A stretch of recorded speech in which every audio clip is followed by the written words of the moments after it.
famous people have to go to jury duty? I'm asking because, like, I got assigned again over the last summer, but wouldn't that, I don't know, be distracting if Owen Wilson had to weigh in on a murder? Oh, Randy, are you bringing this up because you consider yourself a famous person? Or No, God, no, I want to meet a famous person. Just be like, oh, hey. But could you imagine his reactions from the jury box? They just show him like a picture of a murder trial and just goes, wow. I honestly wonder if it would be like deemed too distracting to have like an Owen Wilson on the jury. And they would just exempt There's a it. fantastic show. Oh, it's just called Jury Duty? On Amazon Prime called Jury Duty. And what actors play themselves? It's real like cases and people, but they hire actors to just sit in the jury. I've only seen one episode, and it was with James Marsden. Is he playing himself, or is he like or an exaggerated version? No, of he's himself? playing himself because the one joke he makes is it's like during jury selection. Yeah, and they're like, "Have you ever been a judge before?" And he's like, "Yeah." And they're like, "Where?" And he's like, "Cannes." And they're like, "In France?" He's like, "Yeah, I was on the judges panel for the Cannes Film Festival." I think there's two things. They're either pay somebody to go to jury for them. Tom Hanks just sends his agent. Yeah. Or no, he sends Chet. The lesser Hank. No, I think it has to do with like, and I know this because I've never actually been summoned for jury duty. What? Because when happened to me 3 times. Well, I've been summoned, but not chosen. When I worked in a place that had me travel a lot, I just used that as a way to get out of it. And I think that can you just Skype in on that? I think if you're rich enough and or famous enough, you can just prove that what you're doing in your free time is worth more to society than jury duty and get out of it 100% of the time. That's not fair. What I do is more important than what actors do. That depends on who you ask. Because you don't have a lot of money. No, that's true. Yeah. You said society, not the economy. What's the difference? Hey. Ding, ding, ding. Our local capitalists. So now that we've had a year to digest Lara Croft Tomb Raider, what do you say we tackle another action fantasy film, this time starring another hottie, Jake Gyllenhaal, everybody's favorite white Iranian. Persian, please. Persian.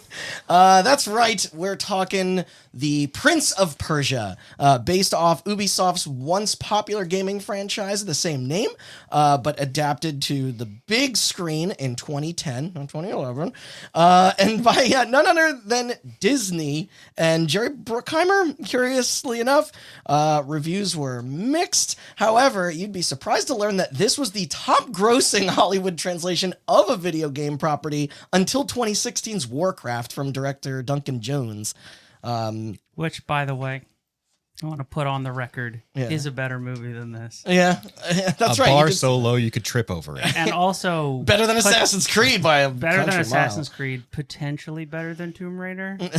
That's debatable. Today, this flick is largely forgotten. Not by us, though. This picture is fresh in the mind of your podcasting friends here at Hot Button. Everyone's shaking their head. Fine fresh. Yeah, I was going to say, who do we have to thank for that? I am Randall Whose Beatrice. idea was this? Oh, it was mine. I was like, I chose it just because we have never actually discussed this like IP before. I would just like to make it known that the last time I had input on a movie that we all watched, I think it was Spirits Within. Yes. I think Tomb Raider and this were both your ideas. So that's who we have to blame. Yeah, Kay gave us Street Fighter. Oh, no. And that was... Yeah, Street Fighter was your idea. No, too. that was Kay's idea. Doom. Oh, Doom, was Doom, it? Yeah. Doom, Doom. She's batting a higher percentage than you are. You're supposed to be the host. I'm Randall Beatrice, back in the room with Austin Blakesley. Hello. With Liz Stovich. Yay. With Kay Lenderman. Hi. And with Dave Solitti. Now, you said not forgotten. I personally beg to differ very much. This is why you have to show and tell book. Oh, my God. You call it a book. I call it a cold recollection of fact. What's the difference? It's sort of sizable to a pamphlet from far.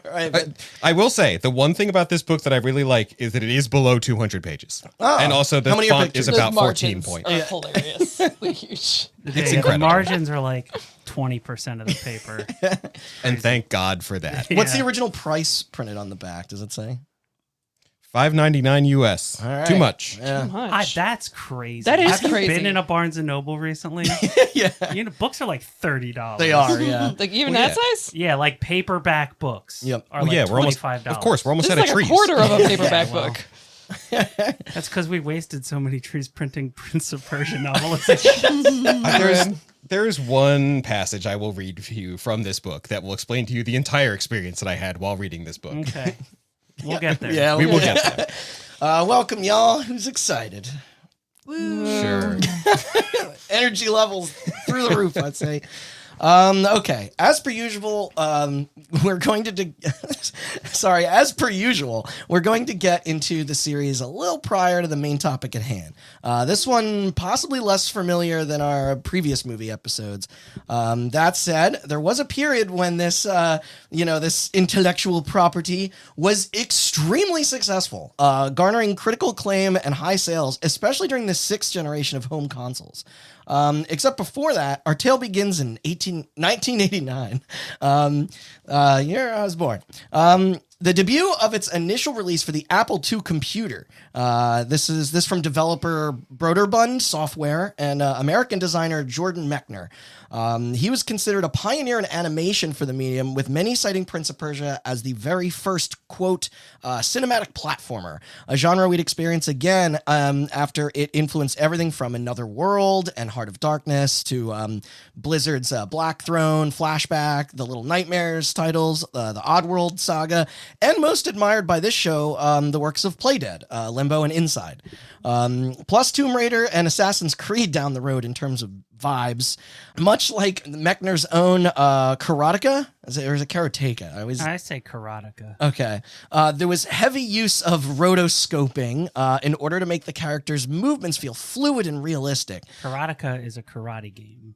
Made by the same guy that made Prince of Persia. Oh, yeah. Sorry, I should have specified. Yep. I love that. It's a cool looking effect, too. I showed you guys some footage. He even instructed his brother to act out the acrobatic stunts for reference footage. They just don't make them like that anymore. Inspired by Warner Brothers' epic The Adventures of Robin Hood, he locked in and got programming. At its launch, it was quickly lauded as a commercial hit, along with achieving many industry awards. There were sequels in 1993 in the form of The Shadow of Flame, while its premiere 3D installment for Windows and the Sega Dreamcast in 99 was met with a middling response. Therefore, plans for a reboot were then surmised. This was what led to the aforementioned publisher giant Ubisoft buying the rights in 2001 to then commission their studio in Montreal, recently celebrated for Tom Clancy's Splinter Cell, to reimagine the 80s PC side-scroller into a time-bending, third-person, wall-running hack-and-slash called Prince of Persia: The Sands of Time, the subtext for the film. And it was neat. The framing device is an elder recounting their past to his son. Dying would only reset the timeline into a more accurate rendition of what happened. It saw life of 03 for the GameCube, PlayStation 2, and Xbox, later becoming the highest grossing entry yet, despite a slower financial reaction out of the gate, thanks to glowing scores from recognizable magazines and websites greatly praising its mechanics and narrative. Rentals rose and purchases were soon catapulted to over 14 million copies. So that's plus a 92 on Metacritic. That's pretty hype. And the franchise would never get better. Spoilers. And with the brand's newfound return to fame, 2 follow-ups were greenlit. Although for these, the then fervor of Capcom's Devil May Cry and Sony's God of War caused the more wholesome T for teen world of POP to instead be turned into an edgier, gorier, and sexier product targeted at the Hot Topic crowd. It took us like 5 minutes before there was just like a giant ass on the screen. Yeah. I don't know if it was 5 minutes. I think it was less than that. Stand alone. What game? What is Godsmack? Yes. Okay. Yep. See, I'm not kidding, and Liz is not kidding when she says that their next game, Warrior Within, literally opens with like that shot. And Oh my God. just booty in your That face. lady needed so few clothes for movement. As Because clothing restricts movement. as everybody's favorite, I guess I would classify them as nu metal band. Godsmack's I Stand Alone. 100% new metal. Blasts in the background. You could put scare quotes around every word of that sentence. Everyone's favorite band. Not that stood in the way of results. Both Warrior Within and the Gladiator Infused the Two Thrones each did well. The appetite for the mood change was there in the early aughts. You know, that was That was the we were era. all that over was that shit. Everything needed to be dark and gritty. Yeah. And we poked about in these the other night, too. I was perhaps most charmed to discover that there are more extensive making ofs in this rather than the movie itself. We watched a couple of those There's videos. some of those. They're fun. Ones for Sands of Time were really charming. Yeah, they so even did the cute. sound, Yeah. like where they're doing galloping horses and stuff with Yeah. coconuts. And you It's could tell great. it was a labor of love. Like you could tell Yeah. all of the people involved in the making of it were really, For sure. They seem very passionate. In 2008, there was a second reboot for the PS3 and 360. To then, in 2010, a direct evolution of the Sands of Time with the Forgotten Sands, which I'll circle back to. Also, there were mobile spin-offs, comics, toy lines such as Lego sets, not to mention a currently troubled remake in development. But this takes us to the... Canceled. Oh, right! Oh. I wrote this before that happened. It was canceled like very recently. I was gonna Yeah. say, so this is okay. So this is like the Sands of Time remake Yes. was officially canceled. It was Breaking delayed. news. It was Yeah. delayed. And Delayed then- again and delayed delayed again, indefinitely and Yes. then canceled. and sorry if I missed this before. Yeah. What studio was going to be? That's a good Ubisoft. question. Ubisoft. So- but they were going to do it Okay. internally? Yeah, yeah. Okay. Well, but this takes us to the subject in Also, our crosshairs. I played the first Prince of Persia on my Motorola Razor. Whoa! It was the first game I bought for my Razor. And think- not the only Ubisoft game. Yeah, there's I also- a Rainbow Six. I also on- had Rainbow Six and Splinter Cell for my Razor. I bought Tetris Worlds. That's so surprising. Yeah. Also made by Ubisoft, right? THQ. Oh, right. Ubisoft made the really bad Yeah, the Tetris Yeah. Evolution sucks. Yeah. I don't know how you mess up Tetris that bad. It's fine. I'll just go back to playing Mario on my TI 83 Plus. Now you can get a TI-83 with ChatGPT installed. So you can I cheat. hate Gonna all run of that. Doom? Yeah. Does it tell you no, the wrong I- answers to equations? Like what? Yep. Doom, Probably. Doom on my TI-89 was pure. Yeah. There's nothing wrong with What's that. that game on Drug Wars? Drug Yeah. Wars. I do. I On think that game got TI-83? pulled, didn't it? Like Well, it was like a homebrew thing for calculators. that's right. Yeah. So it can't really get pulled. Of course, I want to ask: did anyone ever sit or like down, pick this up in their youth at any point? Like besides, I guess Austin, you I said played the it port. on my Motorola Razor. Yes, I don't know if you heard me. I did. No, this is somehow a series that I've managed to completely miss. Yeah. Yes. Yeah. So- Same, actually. I Yeah. played the original on Razor, then went back and played the original on computer. I didn't I totally forgot, and this is probably how I played it back in the day, that you can unlock it the first two games That in too. Sands of Time to play. I wish we could have cheat codes so we could have tried it the other night. Yeah, but I don't also have those beat saves Sands anymore. of Time Yeah.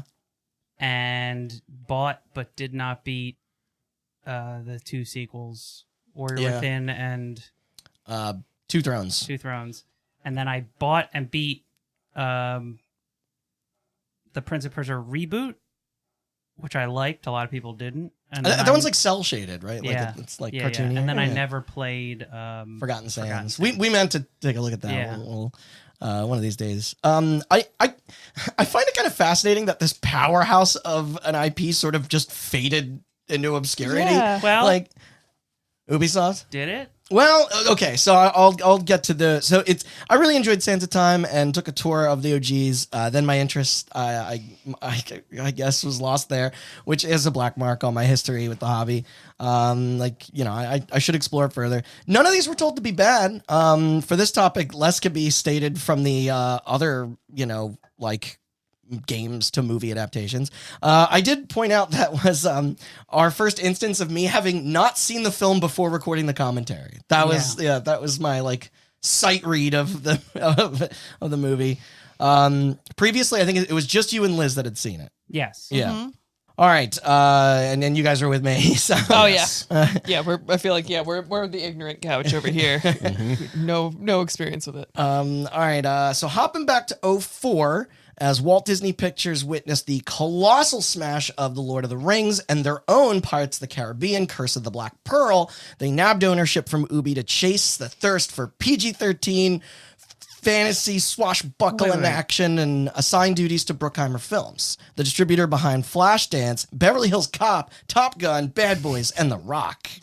They were huge through the 90s. Did you say that Disney did Lord of the Rings? Or No, I'm saying like that Disney saw how well Lord of the Rings saw was the doing. dollar signs. And then when It's a cursed alternate some reality. reason- and then when that was it was New Line. New Line, yeah. Because Warner bought New Line.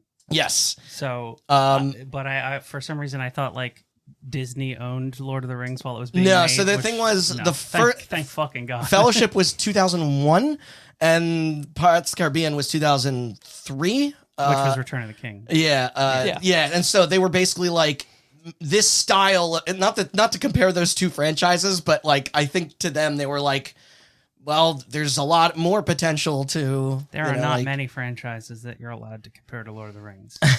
Lord of the Rings is near perfect as a franchise based on other media has been. Then you, Yeah, don't get me started. I'll go off. I will. yeah, but then you got your Hobbit movies. The Lord of the Rings trilogy. Yes, Lord of the I'm Rings. not talking about my anything beloved. that Jeff Bezos was involved My in. precious, I Or suppose right, you could the say. TV or anything that Warner was involved in after they bought New Line. So Bruckheimer Films, and we also have to thank them for Con Air, Armageddon, Gone in yeah. 60 Seconds, Oh, so they can make good movies. Pearl Harbor. I spoke too soon. All those three movies he named before that were great. Yeah. Regardless, they were known for topping the box office, in this era, which the gaming giant was attracted to. And this wasn't their sole attempt to establish a closer connection to Hollywood. It was during this period when Peter Jackson himself would seek out Michel Ancel, the later canceled inventor Michel Ancel. of Rayman. It's French. Yes. Michel Like I said, he's Ancel. canceled, so I'm not gonna be that precious about getting his name right. He loves cheese too. To oversee the official companion title for the 2005 version of King Kong. Anyone remember the official King game Kong, of the I movie? do. official game of I the do. official Yeah, movie? it's a good game. It is. Yeah. This upon recognizing the unexpected victories for the EA Lord of the Rings releases. So, Again, those are gems. very few movie tie-ins top the Two Towers video game. For the And PS2 it's funny because isn't that made by it's like the same people that made like the Bond games and stuff? Like I'm pretty sure. I thought it was the And the Dead Space Simpsons people. game? Yeah. Is it? Yeah, that's them. Okay. Yeah. Why can't I think of their name? Well, now they're closed. So Well, they became Visceral, but before Visceral, they were yes, they were Visceral, under a different they name. were under a different name. So, under executive producer John August, who described our titular hero as a, quote, 9th century Indiana Jones, he was the man who gave us Charlie's Angels, Big Fish, and the abhorrent Charlie and the Chocolate Factory remake with Johnny Depp. Is Yeah. such a lazy comparison, by the way. The more you think, it's just The 9th century Indiana Jones? what. Like Indiana Jones is going into ruins from the 9th century. He's not. Okay, never mind. You know what? No, they're one and the same. Yeah. Oh no, It's that's just right. desert adventures. I remember this. Was it piece- Redwood? I Yeah, remember- Redwood? No, it wasn't Redwood. Okay. I remember this piece of trivia. It was the people that worked on the PGA Tour games. Because technically, the Lord of the Rings Two Oh Towers my god, my and dad Return of the played King, so much of that. the Return of the King and Two Towers games were built on the PGA Tour engine. Man, remember when Tiger Woods could sell them? Yeah, I have a lot of questions. I think they like developed a way where you could like walk around the golf course, and then that. I'm sorry. What do you mean developed away? Like before, you would just appear at the ball and shoot Yeah, it, I but then understand. Then they did like a thing where you have to walk to the next hole because it's like more Riveting. immersive or whatever. And I think they canceled that, but then they used that part of the engine to make the Lord of the Rings games. The walking part. Yeah, and hitting people with a golf club. I guess. Famously a very important part of Lord of the Rings. So yeah, which golfer did they get Gandalf's "You Shall Not Pass" motion from? That was Phil Mickelson. That was like when they Neversoft was like working on the first version of Tony Hawk, and the asset that they had was Bruce Willis from from their that game, from yeah. their previous game Armageddon. Is that what it was called? no. I forget. Oh, that's not important. But so it was just funny that it was like they called Tony Hawk in to like show him the game, and they're like, "Why is it Bruce Willis with a gun skateboarding?" They didn't even take the gun away. Was there like a Die Hard game? Yeah, no, there was a previous game. Yeah, It was a game that, like, it's not based on something Bruce Willis was in. It was a game specifically developed, and then they got Bruce Willis's likeness. I forget what it's called. He was supposed to be your companion. And then, so they brought him in to voice all this stuff, and then they couldn't get that system to work. So Bruce they just Willis doesn't do supporting roles. So you just play Bruce right? Willis, but he's talking as if like Oh, to you, the player. Apocalypse. You were That's, close. I was close. There You we were go. close. So this producer, Mr. August, he graciously allowed Jordan Mechner, the forefather, Prince of Persia itself, to pen the screenplay. Not that he was a stranger to writing. Aside from the series' graphic novels, he'd also be the primary script lead on shorts Waiting for Dark and the Chavez Ravine, a Los Angeles story narrated by Cheech Martin. I remember. Cheech Marin? Yeah. He'd also intentionally omit aspects of Warrior Within and The Two Thrones to focus more on elements of their predecessor rather than do a straight copy of that narrative. Craft something loosely original, but keep the time powers. I mean, that was till his draft was carelessly tossed. We'll never know his vision, sadly.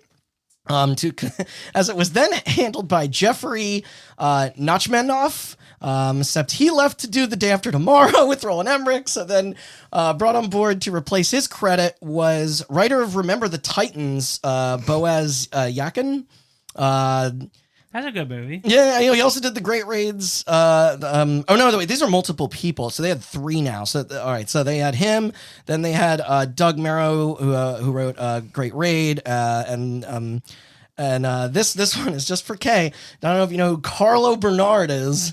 Carlo Bernard. He's the hack fraud responsible for the West interpretation of South Korean's horror classic A Tale of Two Sisters. You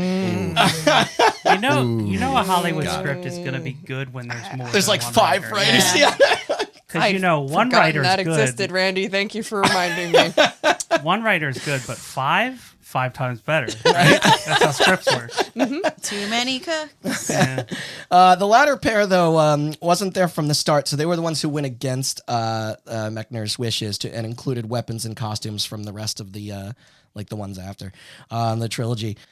Initially, the idea for the project was to be animated, but the offer from Disney, ironically, was seeking live action, presumably due to the cost and then failures of Treasure Planet, Brother Bear, and Home on the Range.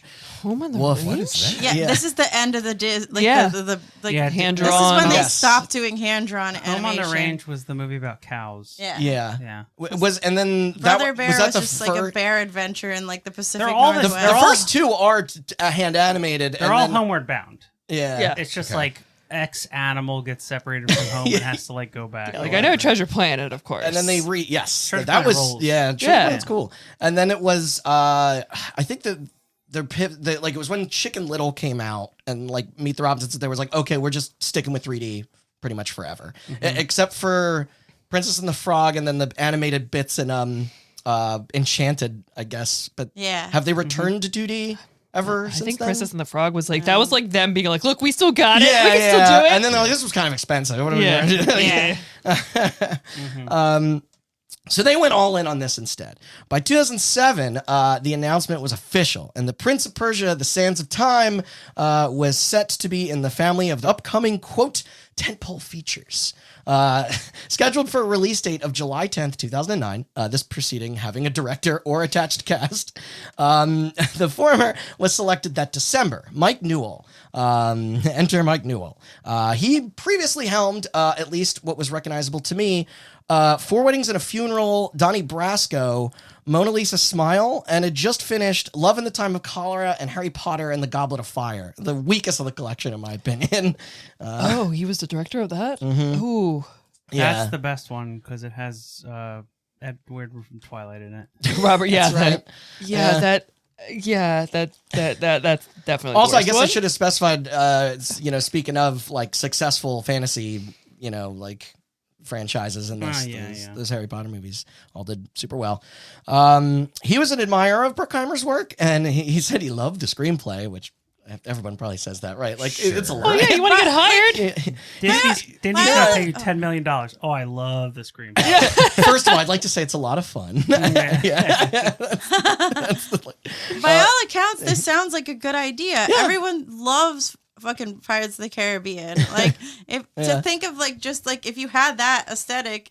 Granted, that series fell off. And then just took it to a different place. Like, that makes so much sense, but then it just falls apart. Correct me if I'm wrong, but I think the last Pirates of the Caribbean might be one of, I think, like, the biggest, like, loss of money for a single movie in history. Yeah, but because they all cost, like, $1 billion. Yeah, exactly. How many? I think there are 5. They're all, okay. I believe. Because they just the other 2 printed were money later. for the longest time. Oh, Did they try to make one without Johnny Depp? I know this is. Yes. I know. I think that is the 5th one. Well, there you go. Orlando Bloom wasn't even in the 4th one. Yeah. Right. What happened to him? I think Johnny Depp might have been in all of them, but I don't know. I did not see the 5th one. I don't think I saw anything past 2. Yeah. I also don't think I saw the 4th one. Yeah. I might have. I think I saw 4. Yeah, I think I did too. So so he commented that the script was, quote, exciting and immensely romantic. Sure. Okay, so then what happened between then and the movie we saw? Yeah, right? He went going immensely romantic. Yeah, going on to declare that it reminded him of James Hilton's Lost Horizon. Unfortunately, hiring and shooting were briefly delayed. This because of the 2007-08 Writers Guild of America strike. In the meantime, Noel remained patient, all while tasking his assistant to play the video game and give him key details. Couldn't do that yourself. Couldn't do that. Yeah, God, come on. Here's the thing, though. His employee then self-proclaimed becoming a massive fan in the process. So, worked out for him. He got paid to play it. There are so many people who are like obsessed with video game franchises that they shouldn't be. Yeah. So this should never happen again. It will. Yeah. Not to bring it up, my personal stuff, but the Halo TV show.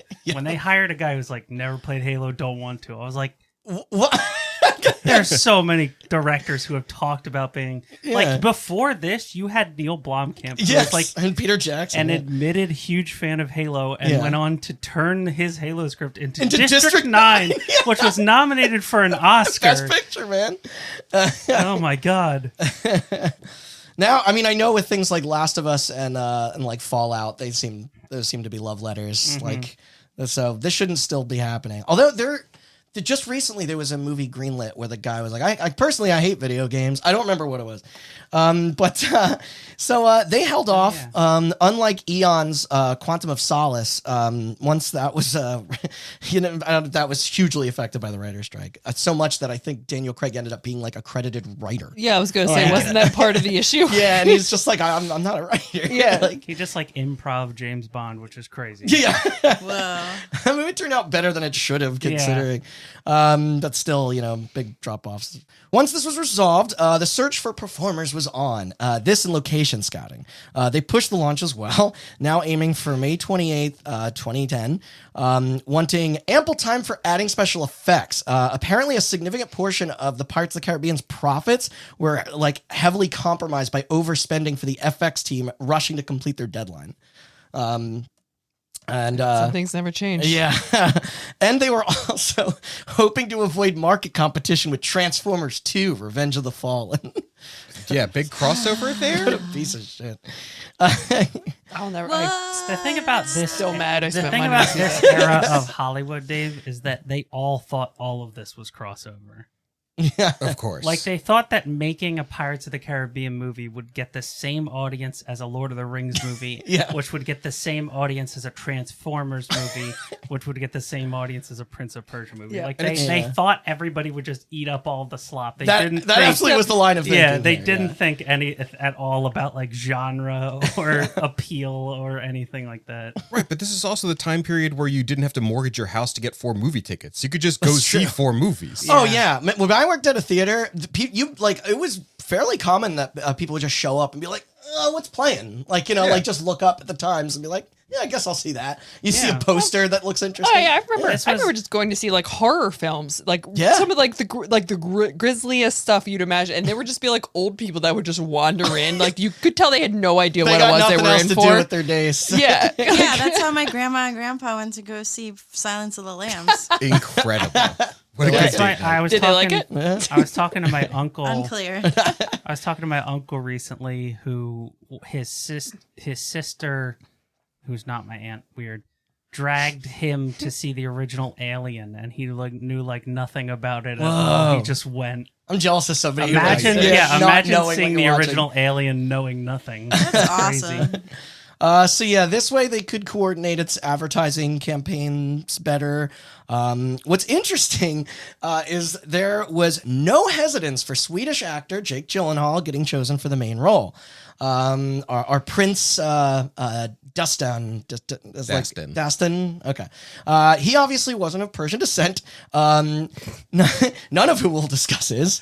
I am curious of what programmer Jordan Mechner thought of this, since he was described at being exceptionally passionate and knowledgeable of Arabian culture during meetings with Newell, as he was a professional researcher. Oh, well, he definitely got all of the accents right. Still, Jake was casted anyway, with many theorizing it was from his past relationship to the director as a kid. He was likely a larger draw for tickets. There were rumors. fair. Yeah, that's fair. There were rumors of Orlando Bloom and Zac Efron filling the shoes. Same with Brandon Fraser, the Mummy It's series. but There wasn't a lot of credence to these. These were the guy that directed Sands of Time. I don't know if he was involved or not. Sorry, the guy that directed the game Sands of Time. Yeah. Was also huge Yes. into those cultures. All the concept. Was he art actually a and historian? everything. Wasn't he a historian, or just Jordan, like very Jordan passionate? Mechner was a historian. Okay. Patrick Desolé, who is the guy that directed the game Sands of Time, is also huge into Arabian culture, which is why both Prince of Persia and the first couple Assassin's Creed games are very historically accurate as far as accents go, with the exception of maybe the Italian one. It's not always the way. Doesn't he say it's a me Mario in that? Well, that is. They did hire Sonic the Hedgehog to play. Okay. They did hire Sonic the Hedgehog to play Ezio, so. I don't know how he was- how much of what you guys are saying is and a joke he- at this point. Dave played. Not enough. Yeah. Assassin's I Creed remember 2, you commenting on that. Ezio, they hired be the guy that offended. played Sonic the Hedgehog Good thoughts. to play Ezio, and he is noted as saying he didn't know how to do an Italian accent, so in his audition he did an Antonio Banderas impression, and that's what became Ezio. Dastan, by the way, is unnamed in the games. Yeah, he's just the prince. Yeah. Yeah. It roughly translates in English to story or tale, although differing accounts define it as the word trickster, so I don't really know what to believe there. Old languages are weird. Yeah. Yep. Whitewashing notwithstanding, he did take the position seriously, gaining 10 pounds of muscle and training for months in the art of parkour, a notable motif when the games went 3D. He is on record, though, as saying that grasping the accent was far more difficult than the physical requirements. What accent? Yeah, the accent that wasn't even accurate to the. Never mind. Yeah. All right.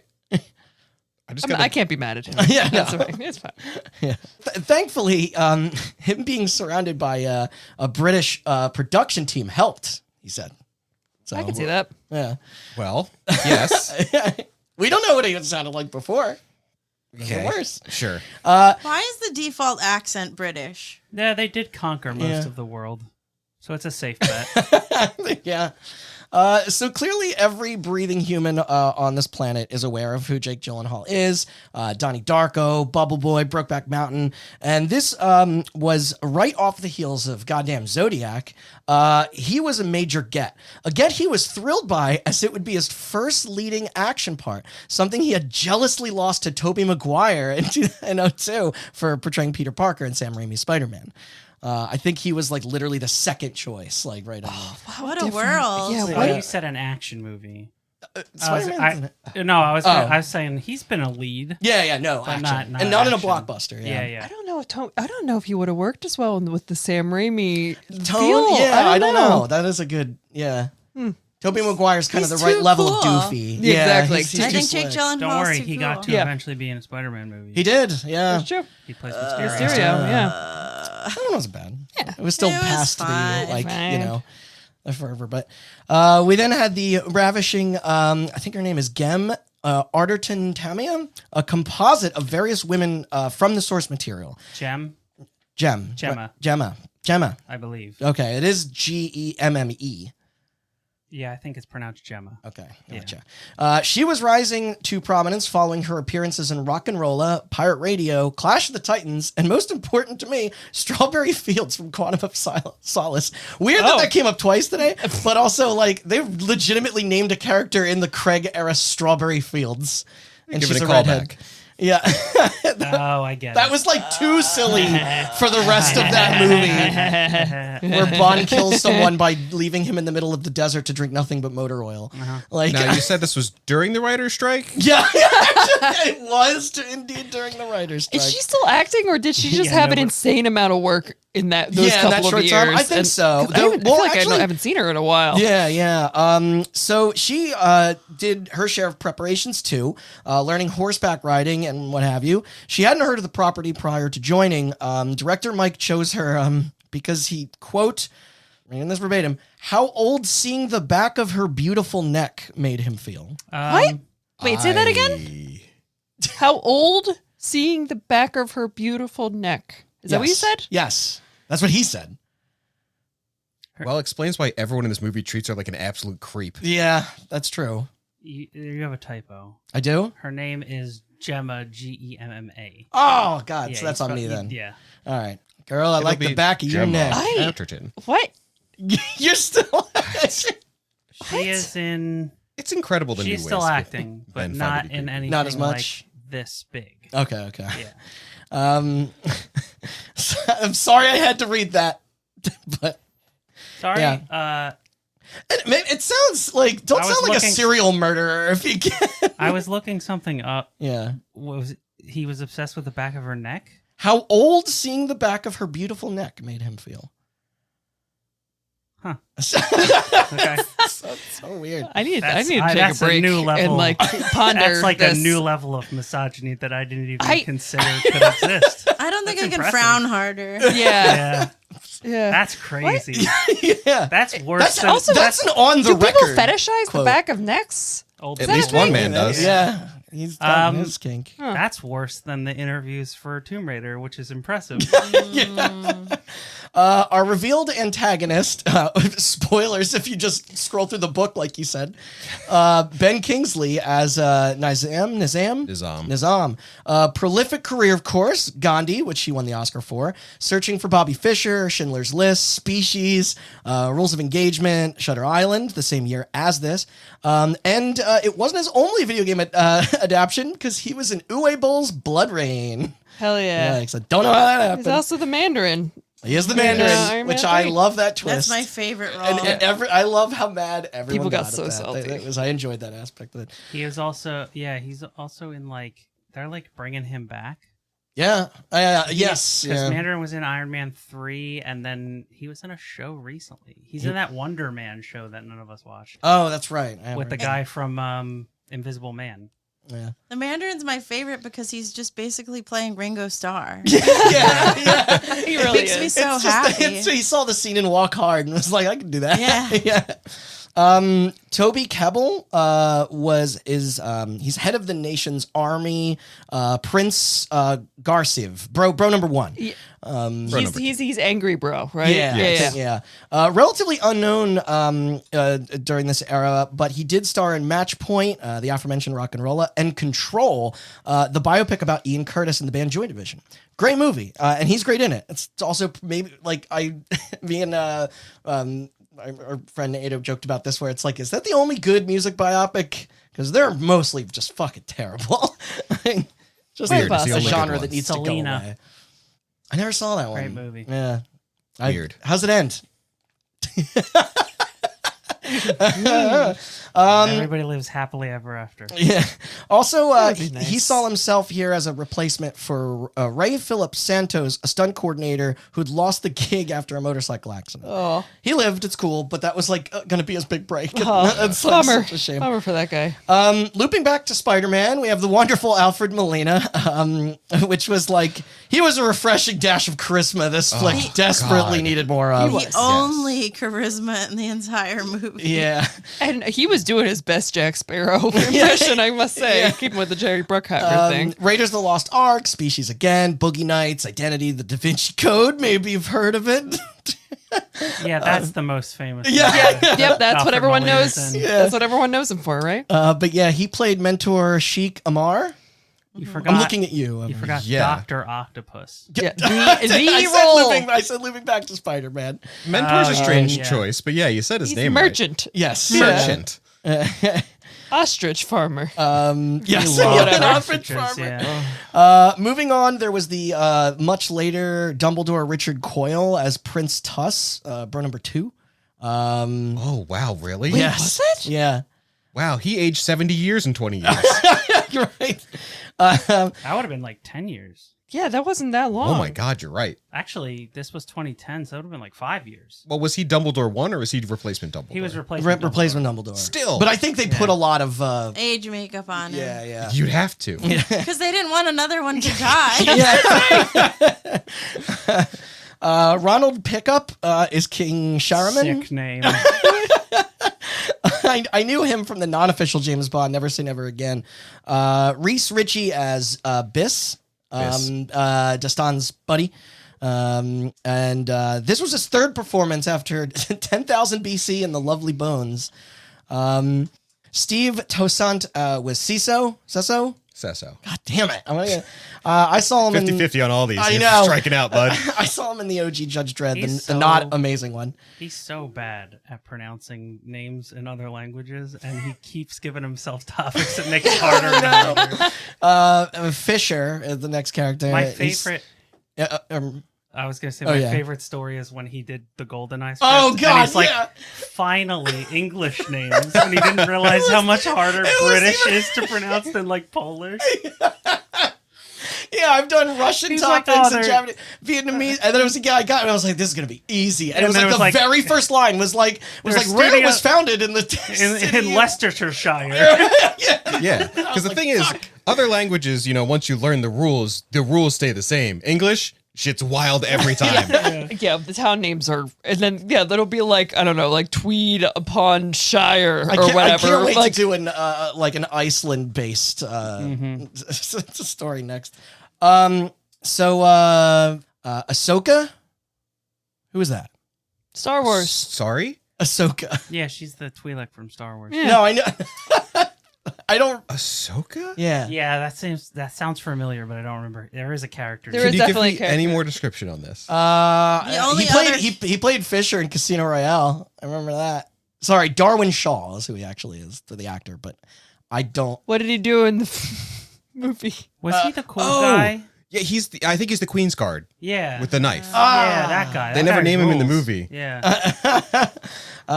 Sorry, I can't resist all the 007 connections. I believe he's There also really was only one woman in that movie, wasn't there? Yes. Yeah. Yep. Okay. This guy is a real life doctor. Yeah. So Good for him. yeah. Yes, yeah, Ahsoka's the Queen's Guard. I just found him. Okay. That's why everyone was thirsting after the only woman. Yeah. Yeah, she was the most beautiful woman in all the land because there weren't any others. And lastly, a name I am not going to read in an attempt to not embarrass myself because I made that joke before I realized it is super Icelandic. Give it a shot. Okay. Do you want to try? Yeah. Okay. So, yeah, anybody want to take a whack? He was the leader of the Hassans, The Hassansons? that's assassins. The not assassins. Fun fact: the group were modeled on an infamous real Persian cult. The Hassans spelled differently. Oh, yeah, but I mean, And they it took got- place during like an actual Yeah. empire of of Persia and BC. Like everything Regime in this, change. I think, was actually a real historical. Yes, Yeah, and then, it then existed. you have your little fantastic element in Yeah. a true setting.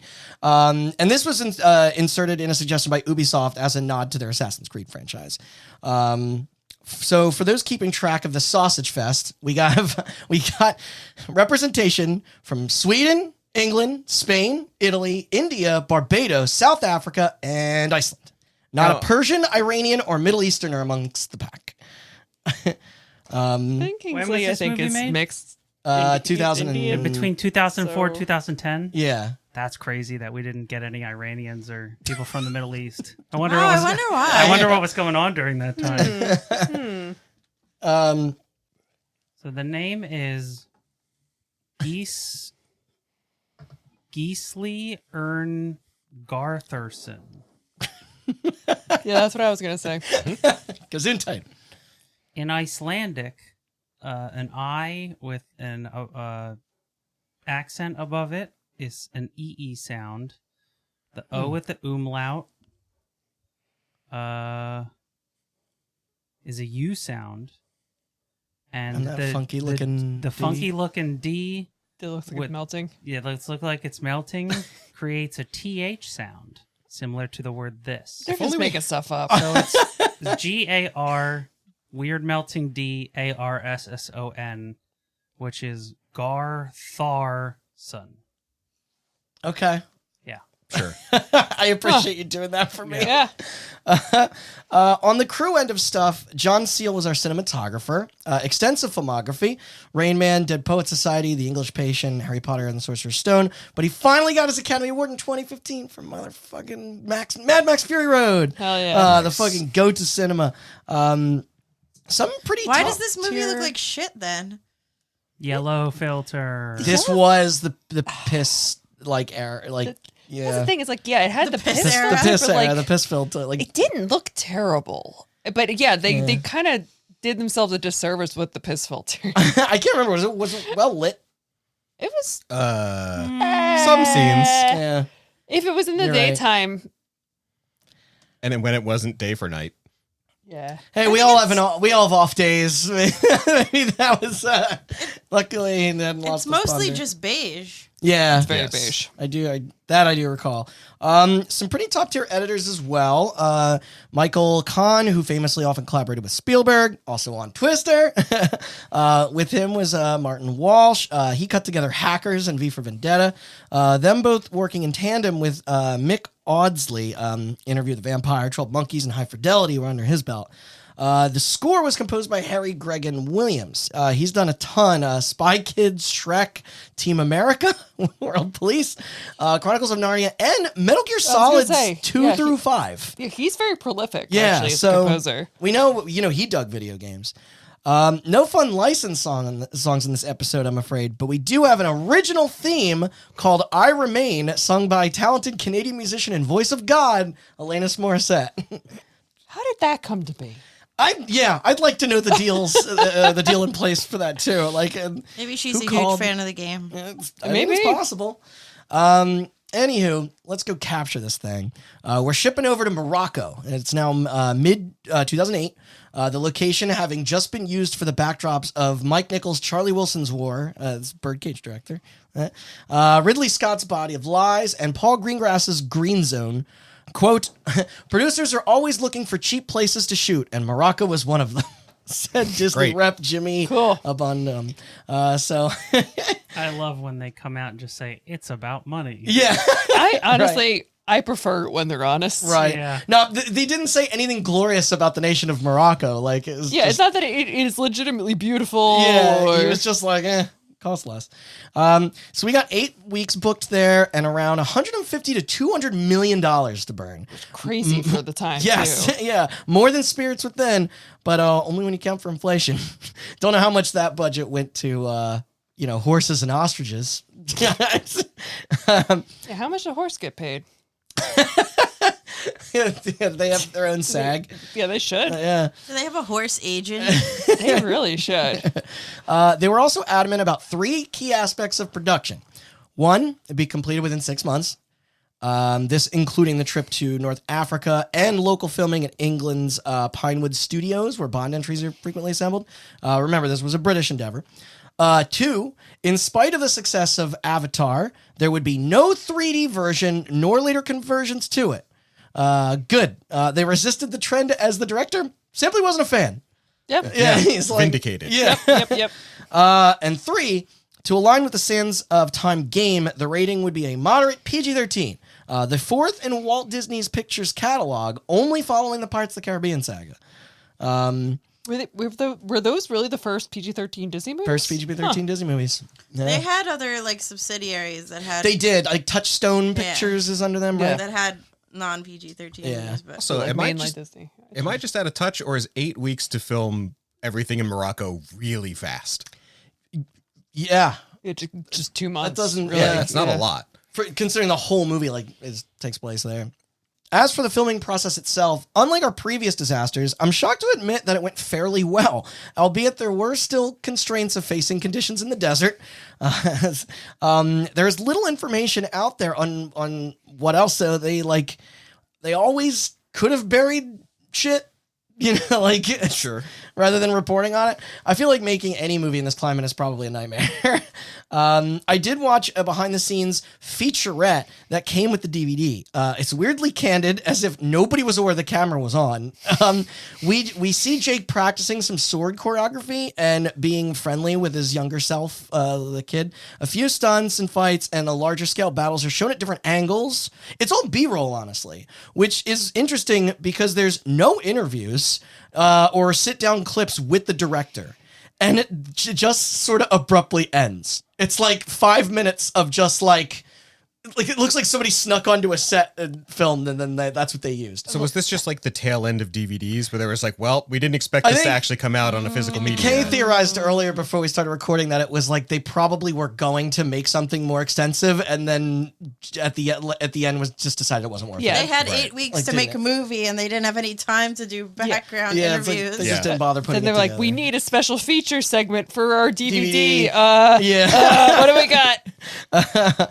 They do tour the city set, and it's fucking massive. The buildings, like heaps of extras. Was that on the soundstage, or was that in Morocco? That was in Morocco. Yeah. Okay, Like- so 8 weeks to film and build a city and break it down. Oh, wait a minute. No, you're right. That is the Okay, soundstage. all right. That makes that's way the more soundstage. sense. Yeah. I do have a couple sly references to share outside of your standard day-to-day work. For example, characters are prominently seen handling pomegranates and apples at multiple points in the film. We noticed that. This was thrown in as they were viewed as, quote, symbols of strength in Persian societies. Yeah. Another curious connection to the real world history are the mentions of Zoroastrianism. Zoroastrianism. The original religion heavily practiced in the region until its communities shifted in favor of Islam. I'm not sure when that happened. According to the belief, there is no concept of a hell, although it's mistakenly called to by Ben Kingsley during a monologue. So, oops. Yeah. That'll happen. A second and more obvious Easter egg was to Ubi's Assassin's Creed, came when the prince did his signature pose on top of that tall wooden structure. And it was funny because we were like, oh, is he going to leap into because like the shot even like pans around and like the music kind of swells and stings. There's that cue that chimes in that's similar. And that's, obviously a staple of that series. It's cute. We noticed that too. So as the VFX folks began their contributions to the footage, once it was all collected, Disney was deep into running their marketing campaign. We got loads of tie-ins. That merchandising deal with Lego, a line of action figures through toy company Hasbro, along with a replica dagger, for the children. Both a novelization that we'll get to, don't worry, and a comic book titled Prince of Persia Before the Sandstorm. That serves as a prequel to the main story. In a strange move, apparently in the background, they snuck a cameo of a poster in Bruckheimer's romantic comedy, Confessions of a Shopaholic, with Isla Fisher. Where was that? I don't know. Okay. There's like a Prince of Persia poster in this other movie that then the like. Oh. Yeah. I don't know. It certainly raked in the dough, but tanked in reviews. I thought you were saying that there was a rom-com poster in the back of Prince of Persia. No. That is also what I heard, and I was Sorry. like, how did I miss this? I feel like it would have been really obvious. There's like a 90s, 2000s rom-com poster in the back of like a castle. Alfred Molina's like his place, yeah. Apparently it was directed by the guy who did My Best Friend's Wedding. Doubt the poster did anything to get people excited. Most notably, though, in an unrelated video game that I brought up near the beginning, Prince of Persia: The Forgotten Sands, it was set to launch in conjunction with the movie just a day after its debut to theaters. It was odd, but I guess the name recognition was solely what they were going for with this. It was even developed by Ubisoft Montreal, their principal team behind everything from Assassins to Far Cry, Splinter Cell, and Rainbow Six, Watch Dogs.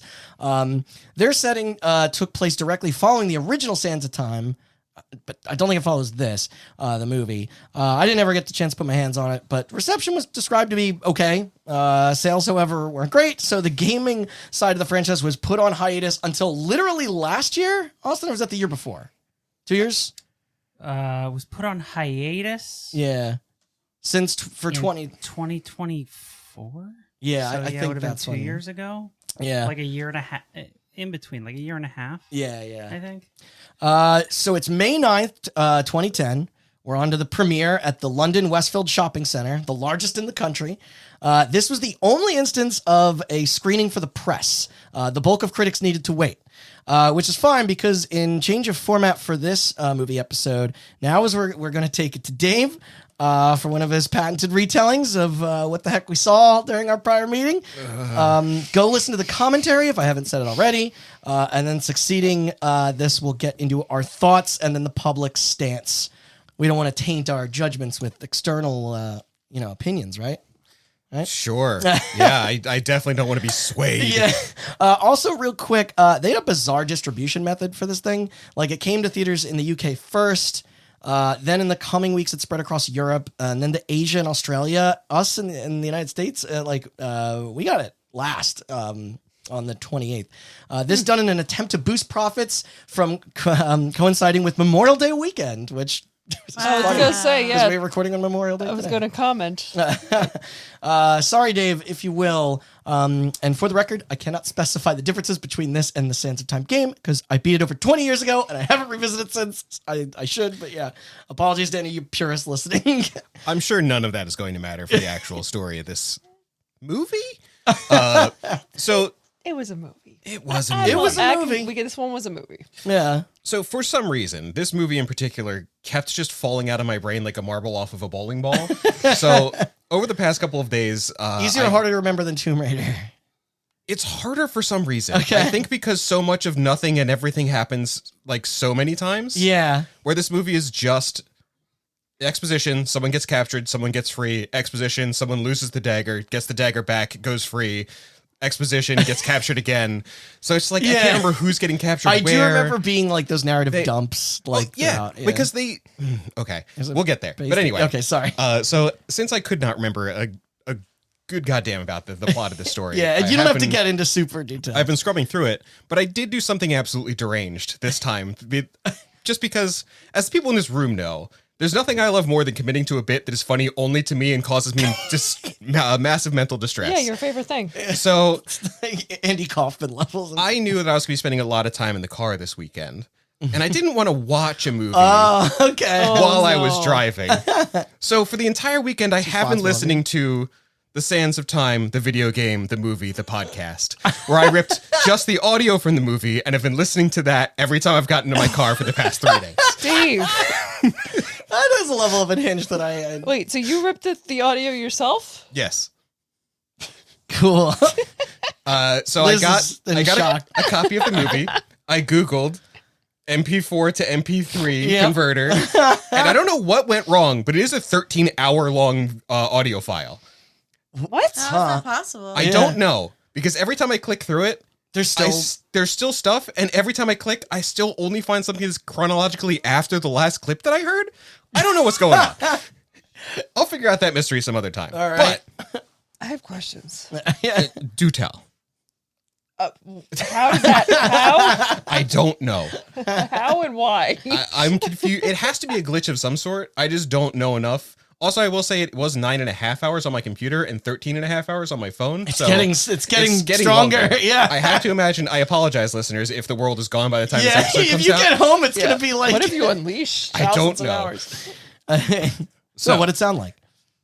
It's a lot of screaming. Yeah. Also, checks out. you do hear how poorly this movie is mixed. All of the action is incredibly loud, and everyone mumbles. Yeah. Um, That's movies for you now.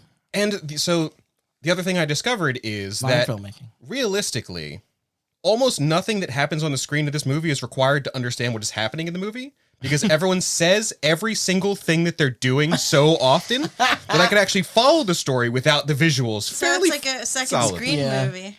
I Before often, the when we era, were watching, yes. I often wanted to quote the joke in the Plinkett Star Wars reviews. It's like, what's that line over there? Is that the script? Like, everybody just says, everyone just says how they're feeling, like, at all times. Yes. And, No, like, and like you said, what they're about to do before they do it. Yeah. They're Exactly. just reading the directions Yeah. in the screenplay. Yeah. So And now I will go over here.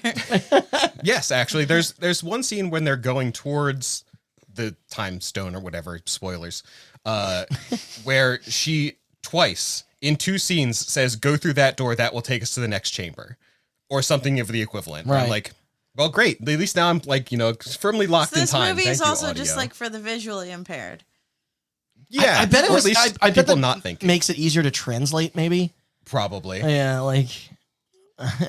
So, the story opens on a voiceover to kind of set the stage. We are in the time where King Shahraman and his brother Nizam are leading a generally considered good reign in Persia.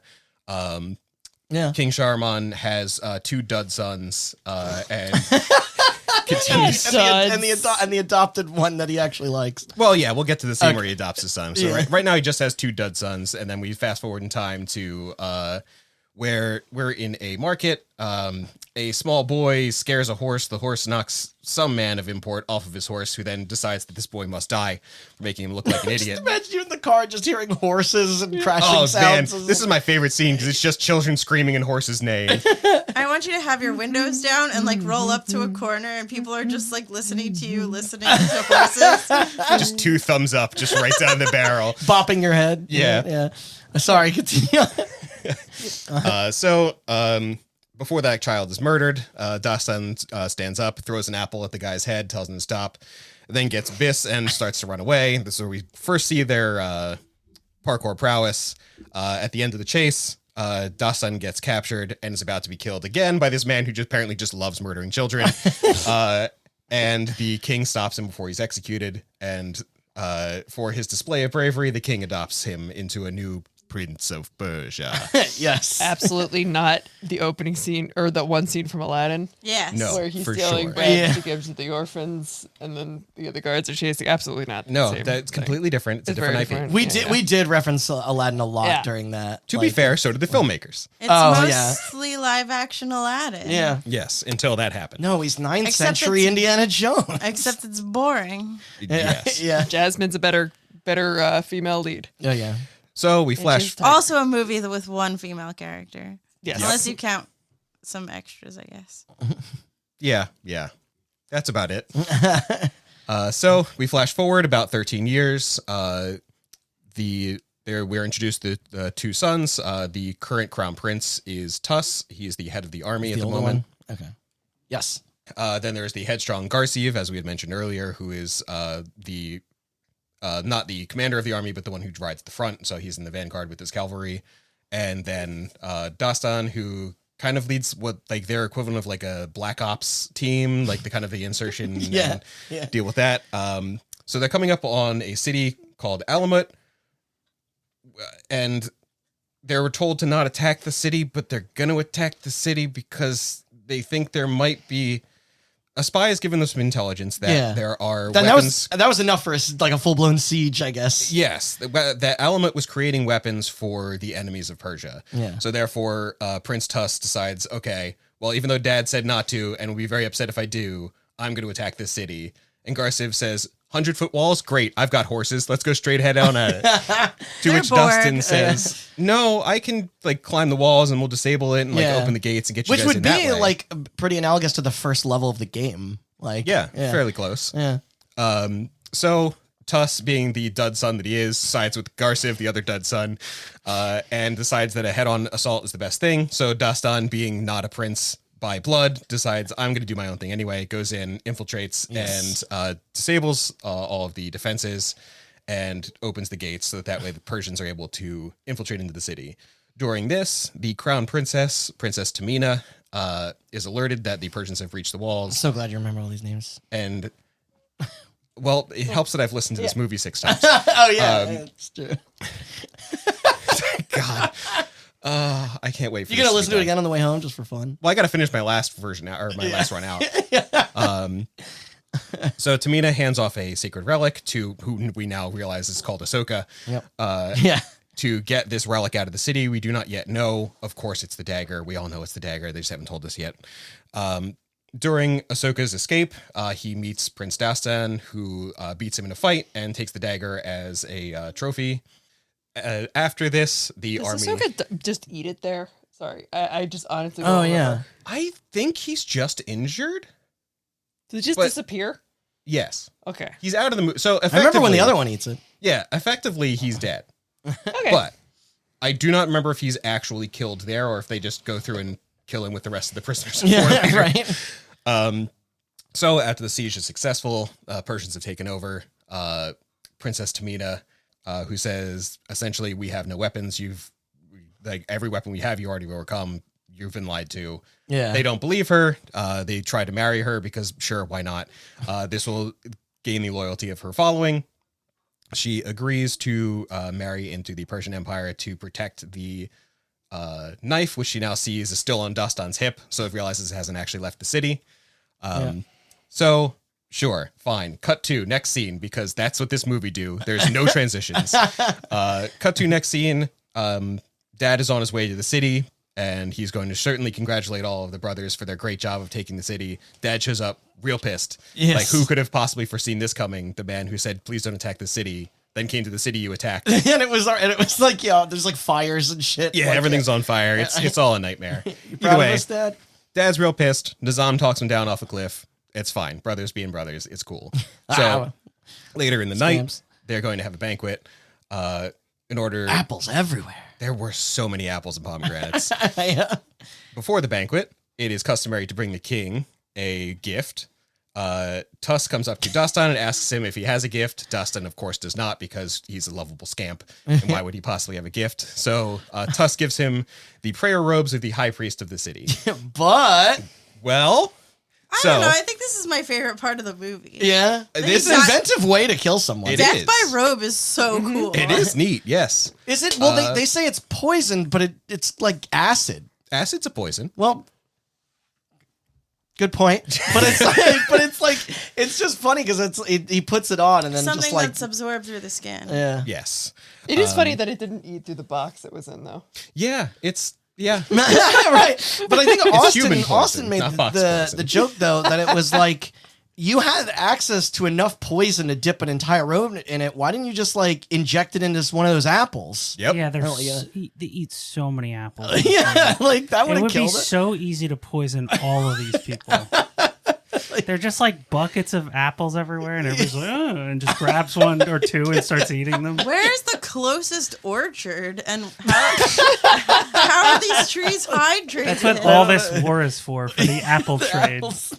It's just apples. Yeah. One single apple tree. Yeah. I mean, So during the banquet, Dastan offers his dad this robe. This robe causes him to very briefly or very quickly Turn into the begin Wicked to Witch, yeah. turn into the Wicked Witch and or the Goo Man from the end of What a RoboCop. So now everyone believes that Dastan has poisoned his dad. Dastan goes on the run. immediately turn Yeah, on him. they're It's like, crazy. Yeah. Crazy. I know how this quickly. lifelong bond ship, has been in front of our faces the whole time. Do you but think I would be such a bad assassin to do it in front of all of these people? yeah, And also, he's the only brother that literally stands nothing to gain from his father's death. Yeah. right. Yeah. The other two are in line to the crown. He's not. Yeah. Anyway, Exactly. Poison Dad's them. dead. Everyone hates Dustin. Biss dies. Whatever. He's throwaway. Who cares? And Princess Tamina helps Dastan escape the city because she wants to make sure that she can able to stick with the dagger so that she can grab it when she gets a moment. So Princess Tamina and Prince Dastan now escape the city of Alamut. When they get outside of the city, the princess tries to trick Dastan into letting his guard down. She attacks him with a sword, and then he spills off the time travel. So during the scene, he learns that he can press the button on the dagger, release He the just sand. accidentally presses the button, right? Yes. The first time, I believe. Yeah. It also uses a lot of juice. It's kind of a crazy way to introduce the Yeah. MacGuffin of your film that he just accidentally clicks the button. He goes to block a sword strike from Tamina and accidentally presses the button and then goes, what? And then realizes he's and going it's back how in far? time. It was like a minute. It's It's not very effective. Like, it doesn't help you that much. Yeah. No. It holds up to a minute, but he used it 3 times, so I imagine technically each of those was 22 seconds. I can math. Okay. 20 seconds. Sure. 22 seconds would be 66 seconds. Whatever God, math. 66 Lord. seconds. 1/3 of a minute is 20 seconds. Oh, that was gone in 60 seconds. as well? Yeah. Gone in 66 seconds. Gone in 60. So Dastan now realizes that he has a knife that can turn back time, and he realizes, oh, this is actually why we were attacking the city. Yeah. My brother wants this knife so that he can control time. That's why he's framing me, so that he could have gotten the knife back from me. So they continue on. Bad brother. Dastan's only idea is I must go see my uncle Nizam, who is my father's advisor, was my father's advisor, because I trust him and certainly he can help me out here. So he sneaks into his own father's funeral at the royal city. I think it's the capital. They never really say where exactly it's happening. When he goes to the city, he manages to just get a note to his uncle. He meets his uncle in the marketplace, and to tell him, this is a knife that can. Hold on. Nope. I skipped an entire section of movie. It doesn't matter. As long as It you doesn't remember the matter. ostrich racetrack. Well, that's the thing. That's why I skipped. Oh no. Okay. Okay, hold on. Wait, was that after the Merchants? So he figures out it's time travel. They go to the Valley of Slaves. She bonks him, steals the knife. Then they both get captured and taken to the Yes. slave place. As you can tell, none of this really matters. So all of the order doesn't matter because it's all just getting bonked, getting captured, getting tricked, getting bonked, Yes. getting captured, getting tricked over and over and over again. Well, it does matter yeah. because when he goes to meet his uncle to show him the knife, That's right. He has the extra sand at that point. yeah, but also he unwraps the knife and finds out that it's not there, that she stole it It's like again a nutcracker. Right. and yes. put something else in his pocket. Which, yes, is like the 4th or 5th time that somebody has trusted somebody that they shouldn't have, because that's Yep. the only way you can do anything in this story, because nobody's motivations, or nobody is at all intelligent when it comes to gleaning anyone else's motivations. That's when you find out about the spooky underground society too. Yes. So after he meets with his uncle, we'll introduce Ostrich Racetrack Man later. Okay. After he goes to meet with his uncle, he realizes that Nizam has burned hands, and he says it's from trying to get the robe off of his father while he was dying. But he thinks back and realizes That didn't happen. he never touched the robe gosh. after he was dying. Oh, he must wait. have done it beforehand. The racetrack gloves. is important because that's the only other point in the movie where women exist.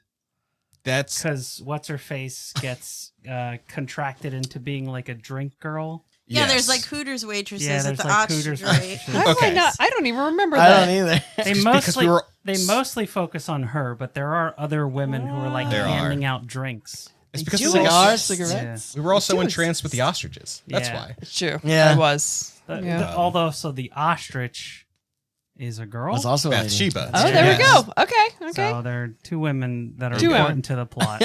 Credited. Yeah. Eyelashes. Yeah. Yeah. That's how you know it's a girl. Should I cover the ostrich racetrack? I mean, it's Nah. kind of important. I think but we just covered it. that's fine. Good Yeah. enough. That's where There's- Alfred Molina shows Yeah, up. Yeah, Alfred yeah. Molina and his actually important to the plot sidekick, Sesso, who is from a Sudanese tribe that is incredibly good with throwing knives. Oh That's- yeah. Yeah. That guy's cool. It's one of the only things that's important, or that actually gets paid off in the entire movie, is a bit that Alfred Molina does where he says, "Have I told you about the Mbaka?" every time he throws a knife at Dastan and pins him to something. So this has happened a few times at this point during this point in the movie. But they get away from the ostrich racetrack. That's when they go to the funeral. They also destroy it. Well, yes. Yeah. They go to the funeral. Which pisses a lot of people off. This is where you find out that the uncle is actually the one who's been behind the whole plot. They try to kill Dastan again. He escapes in a very long and loud scene. I can attest. Cool parkour. Yes. Yeah, I don't want to distract, but I will say like the parkour and the choreography of like a lot of those scenes are it's really well done. It's good action. Especially Yeah. the chase scene where he gets out of the funeral. Yes. Is really good. The action is great in this movie, Yeah. but every time people open their mouths, everything falls apart. The problem is that the action can only hold so much weight to you because if you're not invested, It's like in they the characters. they built all of these amazing action set pieces and then tried to put plot in between. And Yeah. failed. And they put a yellow filter on all of it. Yeah. Good old piss filter. Oh, We're all yawning. Oh, no. jeez. Well, my What this apologies. movie I'll try to does speed to you. this up. No, you're good. You're good. Okay, so we're getting out of there. Your recap, not the movie, is boring. I'm doing my best. I took all the bonks and captures out. From brain there, damage. Nizam talks to Garciv and Tuss, says, we need to just kill Dastan. If we give him a public trial, that's going to be, way too much for him to be able to grandstand. So Tuss says, no, we have to bring him back alive because that's the kind of king that I want to be, yada, yada. So now Nazim knows that he needs to kill Dastan before he's able to tell anybody that Nazim is the one who's actually behind it. So he hires the Hassansins, who are totally not assassins, but they are a secret society of assassins, essentially. Yeah. And they go to kill, they're out to kill Dastan. Dastan and the princess get captured by the thieves again. And in the night, they're attacked by the Hassansins, wherein... Who can control snakes. Who can control snakes. Well, I yes. like the Assassin's training sequence. That's so funny. Yeah, they're beating up all those dummies. They're beating up a lot of dummies and throwing a lot of And they're knives. spinning It's around- playing they're, the like, song doing, from like Did they know Ben Kingsley was like coming? That that's why they all prepared to like start attacking the dummies all at once. Yeah. Like they knew. They've been sitting around for like 4 weeks. They're like, we're fine. Yeah. It's like, the boss is coming. Everyone look busy. Yeah. So Prince Dastan saves all of the thieves. And at this point, the princess is like, okay, backstory. I'm actually a guardian of the sands of time. I got to get this knife somewhere safe so it can't get into the wrong hands again. Yeah. We're going to this temple, whatever. Is that where the other sand is too? No, the sand is in her cleavage. I left that out. No, the temple has the sand that's pouring out of the wall. temple. The sand comes from the temple. No, but the only different sand, temple. 2 temples. Oh, Trust okay. me. I listen water to this movie. temple? Regardless, without entering the Forest temple, the only way to get sand is around her neck. Yes, she has it in a necklace. That's the last of the sand that is currently outside of the sand glass. Not a lot of And this. this is where she tells a story about like she's an ancestor of the princess who was like who impressed the gods because she was willing to give up her life to save Fuck, the I rest totally of forgot. everyone Yes. else. Yes. From like so, a sandstorm or like some Yeah, kind the of gods were like ready to apocalyptic wipe out situation. humanity or something, They're and then gonna pull a Noah's Ark. and like little girls like I'm gonna die anyway. Let me be like if you just kill me and spare everyone else. And that appeased the gods. And now they were I like, guess. so impressed with this little girl that was gonna die anyway. And then Why is yes. there never a religion where the gods just chill as fuck? Why are they always So so angry. evil and destructive? It's, I don't know. can't scare people into subservience that way, Yeah, you know? I know. But so what we're alluding to is the story of the Guardians. Princess Tamina is the current guardian of the Sands of Time or whatever. So yes, the gods looked down upon the earth and decided y'all suck, and they were going to destroy them because of all their idolatry and excess and everything. And then Show us. little girl, steps up and says, take me instead of everyone else. And the god's like, you're okay. You So guys are all right, you humans. So they took all of the sands from this massive sandstorm, put them into this sand glass. There's now the sand glass of gods. That's where the sand comes from that you can put in the dagger. right. So you can reverse time for 1 minute at a time. Thanks God. Not really all that practical. No, it's incredibly impractical. And you have to go through so many traps to get more sand. Right, yeah. But then the bigger reason is that they're trying to prevent the evil guy from going there and just like taking time back before he was even allowed to be. Yeah, well, Yeah. And then Jake's trying to basically stop the movie from happening, right? Yes. Right. Okay, yeah. So yeah, so We just called him Jake now. I like it. I keep wanting, because the problem with Dastan is I keep wanting to say Dustin, and it's just fucking with my mouth. yeah, Like, he is going to check in, but God. but yeah. So at this point, checks in. That's what we're calling the name of the episode. there you Ooh, go. that's actually really good. Yeah. So at this point, Dastan does ask Princess Tamina, okay, what if you put the knife into this sand glass of time and just hold the button? She's like, well, you'll go back in time as far as you want, but it's forbidden. It'll shatter the glass and everyone will die. He's like, okay, well, we can't let my uncle do that, so let's get rid of this knife. So she wants to go to the temple to put the knife back. They go to the temple. Everyone there is already dead. Yep. So they get attacked by Garsiv's men, who are trying to capture him alive. And then while they get attacked by Garsiv's men, Dustin's finally able to convince his brother, hey, listen, it was Uncle who did this. He probably told you to kill me, didn't he? He said the trial will be too risky, huh? He's like, yeah, you're right. Okay.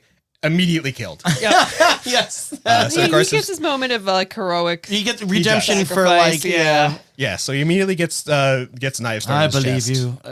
Another very loud fight sequence ensues, and at the very end, a Hassanson is about to kill Dastan, and Garsiv kind of lurches up from his almost death and stabs the guy in the head, mirroring what his uncle did for his father. What the brothers, what Nizam did for Shahraman in their younger life. Correct. So the reason that Nizam wants to go back in time is that when they were children, they were hunting an elephant or something, I forget. And they were being hunted at the same time by a lion. The lion was about to leap and kill Shahraman, and Nizam holds up a stick and the lion impales itself on the stick. So what he wants to do is go back in time and change that moment in time and allow his brother to die so that he is king from essentially that point forward. That's his motivation. It's like going back in time to kill baby Hitler, you know? Like, Yeah. Yeah, but just by, but all you have to do is like just point and laugh instead of actually like acting. Right, Like that's right. all he wants to be doing. You're right. This is the trolley problem before the trolley problem. I'm going to go back in time and do nothing. my mistake was doing something. Yes, exactly.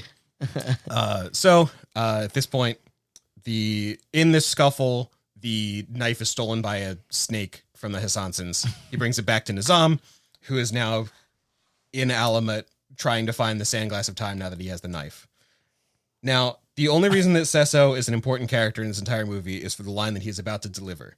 So when the knife is brought back to the tower, Nizam is keeping the knife in the tower in Alamet where it was before, because that's the most defensible spot, so it wouldn't easily get stolen. Yeah. And they know that one of the Hassansons is up there, and he is a man covered in spikes. No man can stand within 20 meters of him without dying.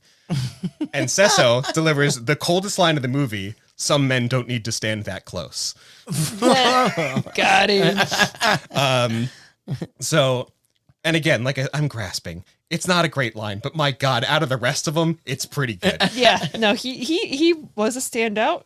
Yes. That's not like in a vacuum. It's They didn't give him a lot to do. No. No, not at all. He was just there to pin Dustin's arm to the wall 3 times. Gotta wear less baggier clothing. It's true. you're So ninja. through this movie, every time that Alfred Molina and Sesso show up, and he throws a knife, Alfred Molina's first line is, "Have I told you about the Mbaka?" Who's the tribe that he is a part of, that is the warriors that throw. He does say that So- like 3 or 4 times. Yes. Yeah. And it's always just kind of like comedic thing on like I'm announcing like what has Yeah. just happened sort of thing. Yeah. So during this part of the movie, Because they're mad about their shit getting all messed up. yeah. They're ostriches. Yeah. Yes. He's only got one ostrich left. How are they going to have a race? God, the lines he delivers are they're the only ones with any humanity. Yeah.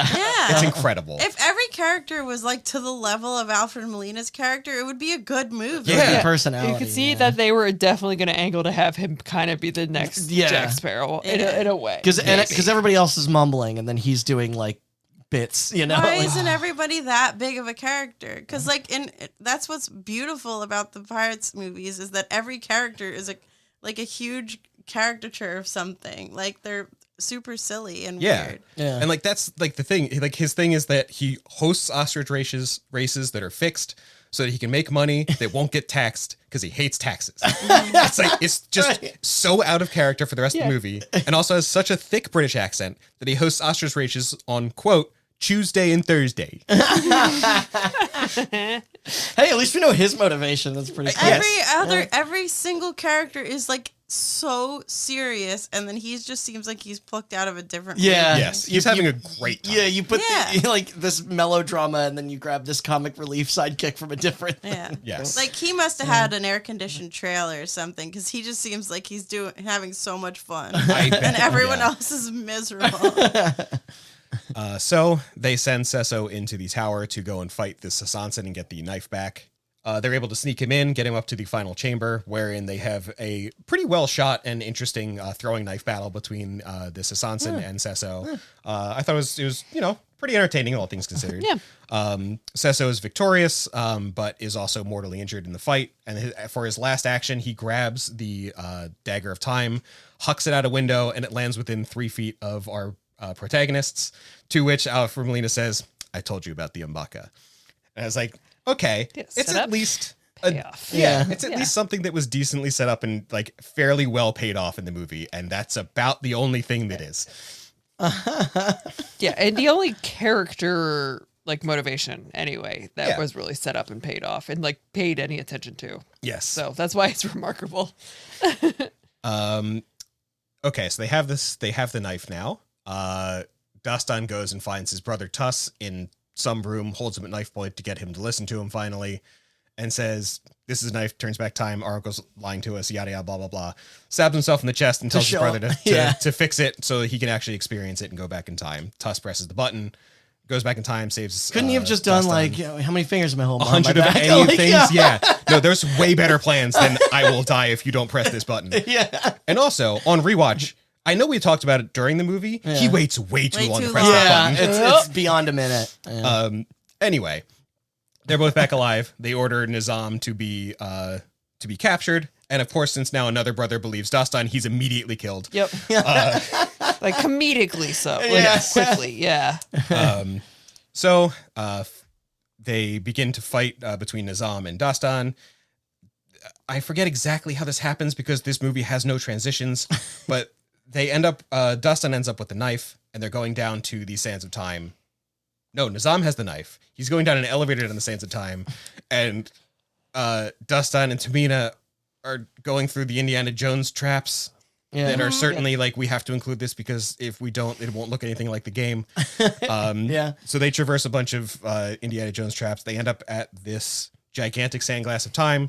Nizam is there, stabs the dagger in, starts reversing time.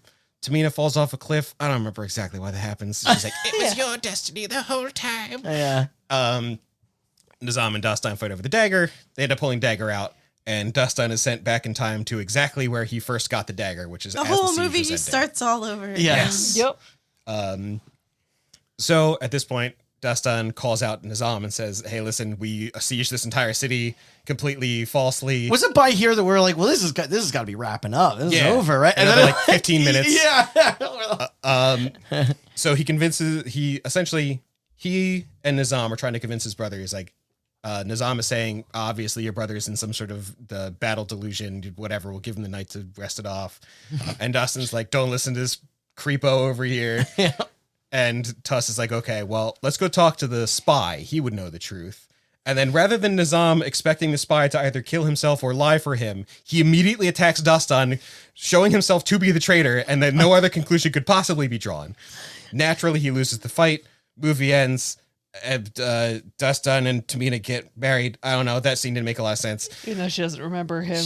Yeah. Right. I think we also said that. Well, they like arrange the marriage, right? Oh, yeah. Yes, it is a political marriage. Yeah, but they're like, it looks like it worked out. You know who you don't know at all, but would really get along with? My brother.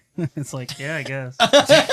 It's kind of cute where he's like trying to like jog her. Like, obviously she doesn't have a memory, but he's like, we've met before. This has all happened. And she's like, oh, I understand that could be true because of the knife. Yeah. Right. Yeah. How do you feel about apples? I prefer pomegranates. Well, thank you, sir. I'm glad to be done.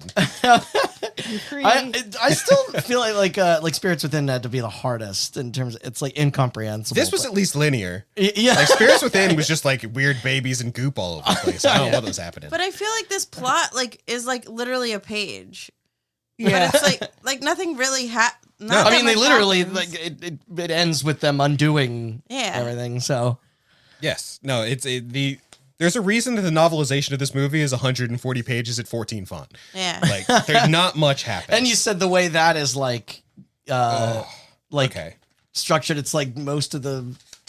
Do you have your saved paragraph? Let me read you one paragraph. All right. So, as we've all seen in the movie, Dastan doing his not his siege, his Black Ops strike into Alamut. Yeah. Maybe like what, 8-9 minute long scene? Yeah. Okay. Under the cover of night, Dastan and his men disabled most of Alamut's walled defenses. By morning's first light, Dastan's company had control of the city gate. That's right. That's he it. Did mention, It's the entire thing. That's the way everything should be written. That And then this happened. Yes. The whole point of a book is you explain what happened. I mean, that's Parkour like ensues. Yeah. that's like the Battle of the Five Armies. Yeah. Well, at In least The Hobbit, Yep. the Battle of Five Armies is 2 pages long, and in the movie The Hobbit, Yeah. it's like 2.5 hours. that's true. Yeah, because they made that in the 3 movies. Yeah. Oh, God, At least in the book, Bilbo gets knocked out, which is why they don't say anything about it. Like the battle starts, they talk about the clashing of the armies, and a rock falls on his head or something, I and he just wakes up. I think he just falls asleep or something. I'm gonna get a job at sounds like Spark Notes, and I'm just gonna write and then they did that. This Like, really does feel that's- like the Spark Notes. Like it is like I said earlier, this is not a book. This is a cold recollection of fact. He did indeed storm the city. bullet points on Yeah. it. Yeah, I bet the Wikipedia plot summary is probably more like descriptive. Than Probably. I would love to get a word count on both. Can't attest, had to jog my memory before coming here. So, I didn't yes, look it up is. shit. Yeah, because I did that as well. Okay, with this, how did it leave us? Opinions, Bored. comments. Yes, bored. Like we had mentioned. Less boring than Tomb Raider. I'd say it's a perfect 5 out of 10. Tomb Raider's easier to make fun of. Is it? Nothing happened in yeah. the Tomb Raider Maybe a 4. movies. I almost- It's I competent. agree. It's technically competent. That's the the thing. problem. Is Yes. that for the purposes of watching a movie and making commentary and making Yeah. fun of it, I probably would have chose a different movie. Tomb Raider was if I knew. better. Yes. Tomb Raider was yeah. better for making fun of. Oh, yeah. Yeah. This was for in the when you say perfect 5 out of 10. I don't think it's bad enough to be like. Yeah, it's just in between not being good enough to make me ever want to watch it ever again, Yeah. but not bad enough to make making fun of it that Yeah. interesting. Like, Yeah. there- Like I said, and we said there's R8 action. There were a Looked lot. nice There were a enough. lot Moves of fast. craftsmen that worked really hard on this film, and it Costumes is a and good. sets With and the all, with the exception of the piss filter, Yeah. it is a good looking, like the costuming, Yeah. the production everything. design of Like the the sets, production design, the music was decent enough. Like there were the technical aspects of this film are good.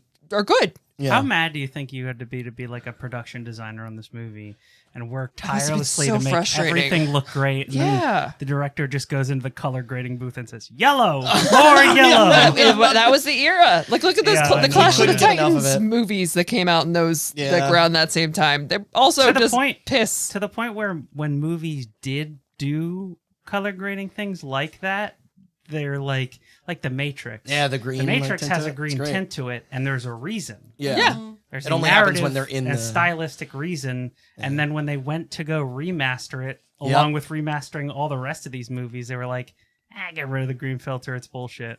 And it's like, well, not in that movie. Yeah, but in it's- a lot it's of the these same- other movies. Even yeah. video games do it too. It's why like Grand Theft Auto Vice City has like a pinkish hue to Yeah. it, like like for the neon 80s. And they got rid of that in the remaster as well. Did they're so bad at preserving. We were literally just us as a group. We're playing the new for context Directive 8020, and the new Dark Pictures Supermassive game. And we were discussing how Until Dawn has this kind of bluish thing about it. And when they remade that or remastered that on modern consoles, they got rid of it completely. So it's like it looks off, like everything, like it's just Hollywood clean has looking, like not to get into a much larger conversation, but Hollywood has an obsession with natural Yes. lighting Oh, now God. that is so annoying.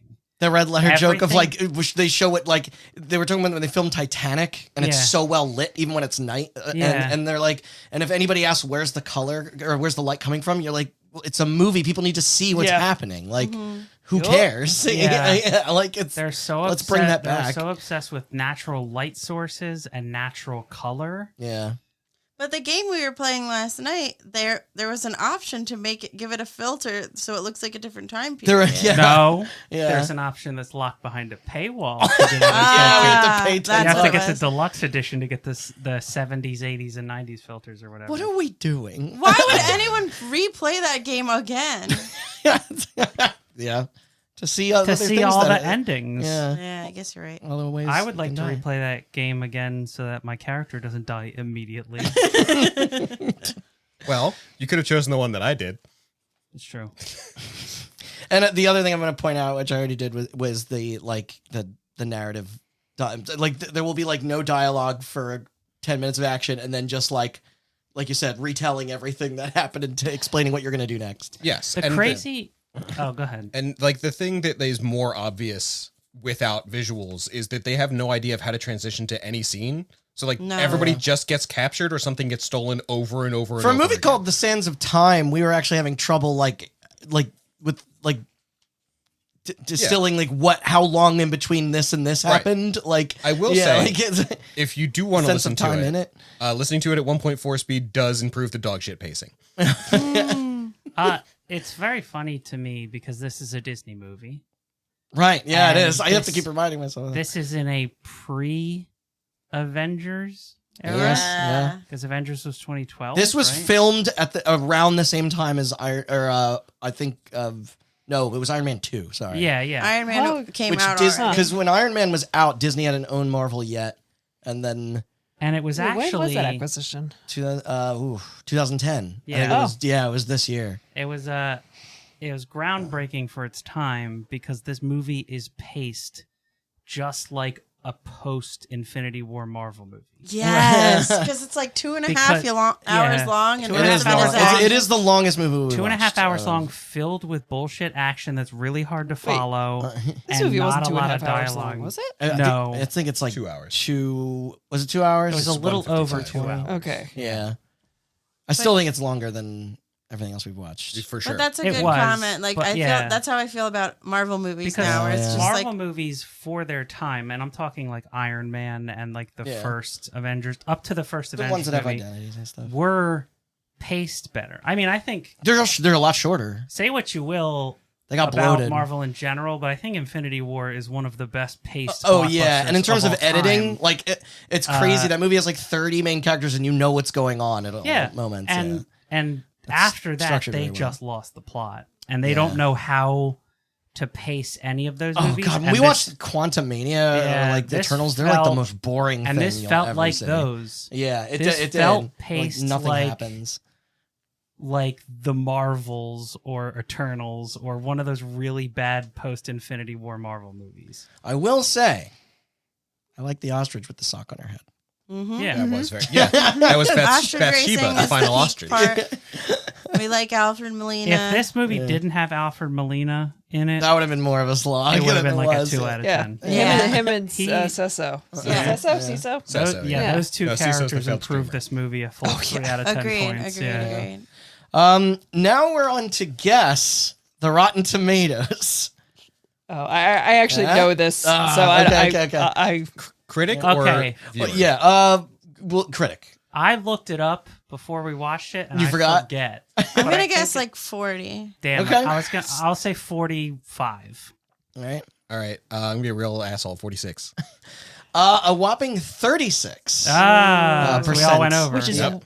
not nearly higher. Like I should have went lower. Tomb Raider is I not was that gonna much say lower 40. than that. Correct, yeah. Which is it seems like there would be a ridiculous. bigger Yeah. in audience 58. So it's higher than the majority of your, gaming I also have to movie give it adaptations credit back for then. being like the closest thing we've ever gotten to like an Aladdin live action. Yeah, and it's Disney too. Well, oh wait, there was a live action Aladdin. I don't even. That This movie is does not not- exist. No, to there me. wasn't. this is closer to live action Aladdin than the live action Yes. Aladdin, Yeah. debatably, but also that is live action Aladdin. This one is better. Yeah, I agree. As of 2025, it is currently laying at number 20 out of 57 total video game movies ranked best to worst. That's says so Yeah. much. It's Middle of the pack. It's gently tucked between two of the crappy Resident Evil movies. It Can I ask a question? it did I don't beat think Uwe it's fair. Boll's scores, but it couldn't even clear Spirits Within's 44. Okay, interesting question that I know you don't have the answer to, Yeah. but speculation. That list of 57, Mm-hmm. if you took animated movies out of that, how many do you think animated are at the top? Well, and this is including TV shows. I know. Yeah. Animated But video game movies? does it have like the animated? Oh, the direct to Yeah. like there's like a Dante's Inferno one, a Dead Space one. I like believe the it has it. anime ones. Yeah, the and- Resident Evil anime ones. Yeah. I don't know. This might be a list of feature films. plus Going to Wreck-It theater? Ralph. I don't know if that. no, counts. that doesn't count because it's an I have to original. But like the imagine if we're- Mario movie. If we're including that's a animated game. films, I would have to imagine that list would be longer, right? Yeah, Spirits Within would be off it. That's animated. good point. I think it's got to be what went to theaters Yeah. because yeah. So But, there's like Resident Evil Degeneration. and Yes, stuff. exactly. Yeah. They also need to update this for 2026 to include Return to Silent Hill. I didn't mind it. What about the And- Exit 8? And the recent gold standard of the Exit 8, which Yeah. holds a stellar 97%, making it the highest rated. Is But, that like- would that be number one on your list if it were there? 100%. Okay. Or like the Pokemon movie. 97%. Basically, take everything Nintendo had any hand in. I think the off Pokemon the movies list. were on the list that I saw. Yeah. Yeah. But they did go to What theaters. about the Mario Brothers movies? Yeah, they're like around. Well, this one, Galaxy Galaxy is reviewed pretty low. worse. It's Yeah. better than this, but it's in like the 50s, I think. I think it's lower. I think it's 40s. It was in the I th- 50s when it came out. Yeah, Yeah, I think it's not the good. first one is in its 50s, but In its 50s? yeah, well, it's In the 50s. in the 50s. I think it's 59 or something like that. I think that movie's better than that. The first one, Yeah. yeah, I don't know. maybe 1 point higher, 60. The best part is the little star. The best That live wants to action, kill itself. the Yeah, best video game movie is Sonic the Hedgehog. they're pretty great. Actually, no, Sonic the Hedgehog 3 Yeah. with Keanu Reeves as Shadow is the best video game movie. Who does Idris Elba play in those? Knuckles. Knuckles, right. Yeah. Okay. I can't wait to show you guys Exit 8. It's great. I can't wait to show you guys Sonic the trilogy. The consensus on the site reads, quote, "It doesn't offer much in the way of substance, but Prince of Persia is a suitably entertaining swashbuckler and a substantial improvement over most video game adaptations." Can you be a swashbuckler if there is no swash to buckle? Because doesn't swash imply water? I was kind of correct, but yeah. When I think of swashbuckling, I feel like someone has to have like a scimitar or something. Yeah, you Yeah. have to have I a thought cutlass. swashbuckling. Indiana Jones is I swashbuckling. thought swashbuckling Met was like pirates? was about pirates because the swash is the water. I think doesn't it just mean yeah, I guess you're right. But you would associate that with like upbeat like action movies that aren't too Nah. grim or like I don't know. Swashbuckling implies pirates. Hey, take it up with I'm gonna look it Jerry up. Bruckheimer? I think that Warner I Brothers. brought it up before. Princess Bride is a swashbuckling movie. Maybe I I'm guess wrong. that does involve pirates. What is the definition of swashbuckling? What is Webster's Oh. dictionary decides No, you're right. swashbuckling at? Swashbuckling means behaving in a flamboyantly daring, adventurous, and reckless manner. Huh. That's adorable. I honestly, I've Such been as- wrong about swashbuckling this whole Yeah. time. Such as pirates and musketeers. I think Musketeers the are- connotation has evolved past the Z notation at this point. Like swashbuckling now means in a pirate-like fashion. They did say that like the original game was inspired by not Peter Pan, Robin Hood. Oh, So they yeah. described that as swashbuckling. A heroic protagonist who is skilled in swordsmanship, acrobatics, guile, and possesses chivalrous ideals, How do you be an Guess that's expert in all. guile? often rescuing damsels in Street distress, Fighter kid. protecting the downtrodden, and using duels to defend their honor or that of a lady. So, Let's bring so back. I guess women can't be swashbucklers No, unless it does they're not gay. sound like it. Yeah. Because you have Only to gay defend the honor of a lady. Let's bring back swashbuckling. A lady could Yeah. defend the honor of a friend. A lady. Yes, No, the best. it said the word romantic was in the Like definition. when I Wow. picture swashbuckling, like did anyone see the animated Adventures of Tintin? Yes. That's a very yeah. swashbuckling movie. It's fun. How many ladies does he defend their honor, though? Isn't the dog a He's lady? a child. Are there any women in Tintin? What a bitch. Well, Yeah. the comic was written probably. Comic, Right, before women. Yeah. Like, No, the comic is French. Does it have more than one And woman if I'll protagonist? rely on the French for anything, it's to put women in all media. It's true. They do like Maybe their not women. for the right reasons, but On Metacritic, The Sands of Time is listed at an exact 50. Cinema score, a B grade. No one cares about those though. I don't even have the IMDb written down because that scale's stupid and every movie is Yeah, rated Cinema between Score- like 4 and an 8. Cinema score has always been a Cinema scores are weird nonsense. ranking. Yeah, they pull audiences and they're like, and you'll be like, Transformers gets an A, but like Yeah, it's just anything else. Sorry, like, not to go too off topic, but like C. Cinema Score, that's just like based on what the general public was expecting it to be. Yeah, I don't even know how you get like how I you thought pull they it. like They give you a interview card, people out of the when focus they're group thing. coming out of it. But then that's like weighted heavily to be like exciting movies get higher cinema scores than Yeah, maybe exactly. a depressing movie. Like How did it imagine- make you feel? Yeah, how Yeah. did Schindler's List make you feel? A plus? No, not really. You know, when you put it that way, it's a really stupid metric. Yeah. The late Roger Ebert awarded 2 out of 4 stars, primarily being critical of the performances. A.O. Scott didn't mind claiming it that it was self-aware and knowing precisely how dumb it is. No. I didn't would say think so Alfred either. It Molina. felt earnest. He knew what Yeah. movie he was in. It's a real Everyone turn was off your trying. brain energy. Mild recommendations from the Chicago Tribune and LA Times, New York Times 2.5 out of 5, USA Today 2 out of 4, Washington Post 2 out of 4, did it with Associated Press. New York Post 2 out of 4, Rolling Stone 2.5 Oh. out of 4 from Peter I'm Travers. hearing a lot of 50%. So Yeah. it makes sense. I why wish, the- honestly, AV Club C. Frank, Average. I think it's fair. Yeah, it seems middle of the road as hell, doesn't it? I do enjoy this header line by Rick Groen of Globe and Mail. Quote, "Too innocuous to be hated, too bland to be remembered." Yeah, That's perfect. I Yeah. fully agree with the Engrave 2 that on plans. my So headstone. accurate, yeah. Please. I love that. I want that on my headstone. It's a good Yeah, put summary. that on my head.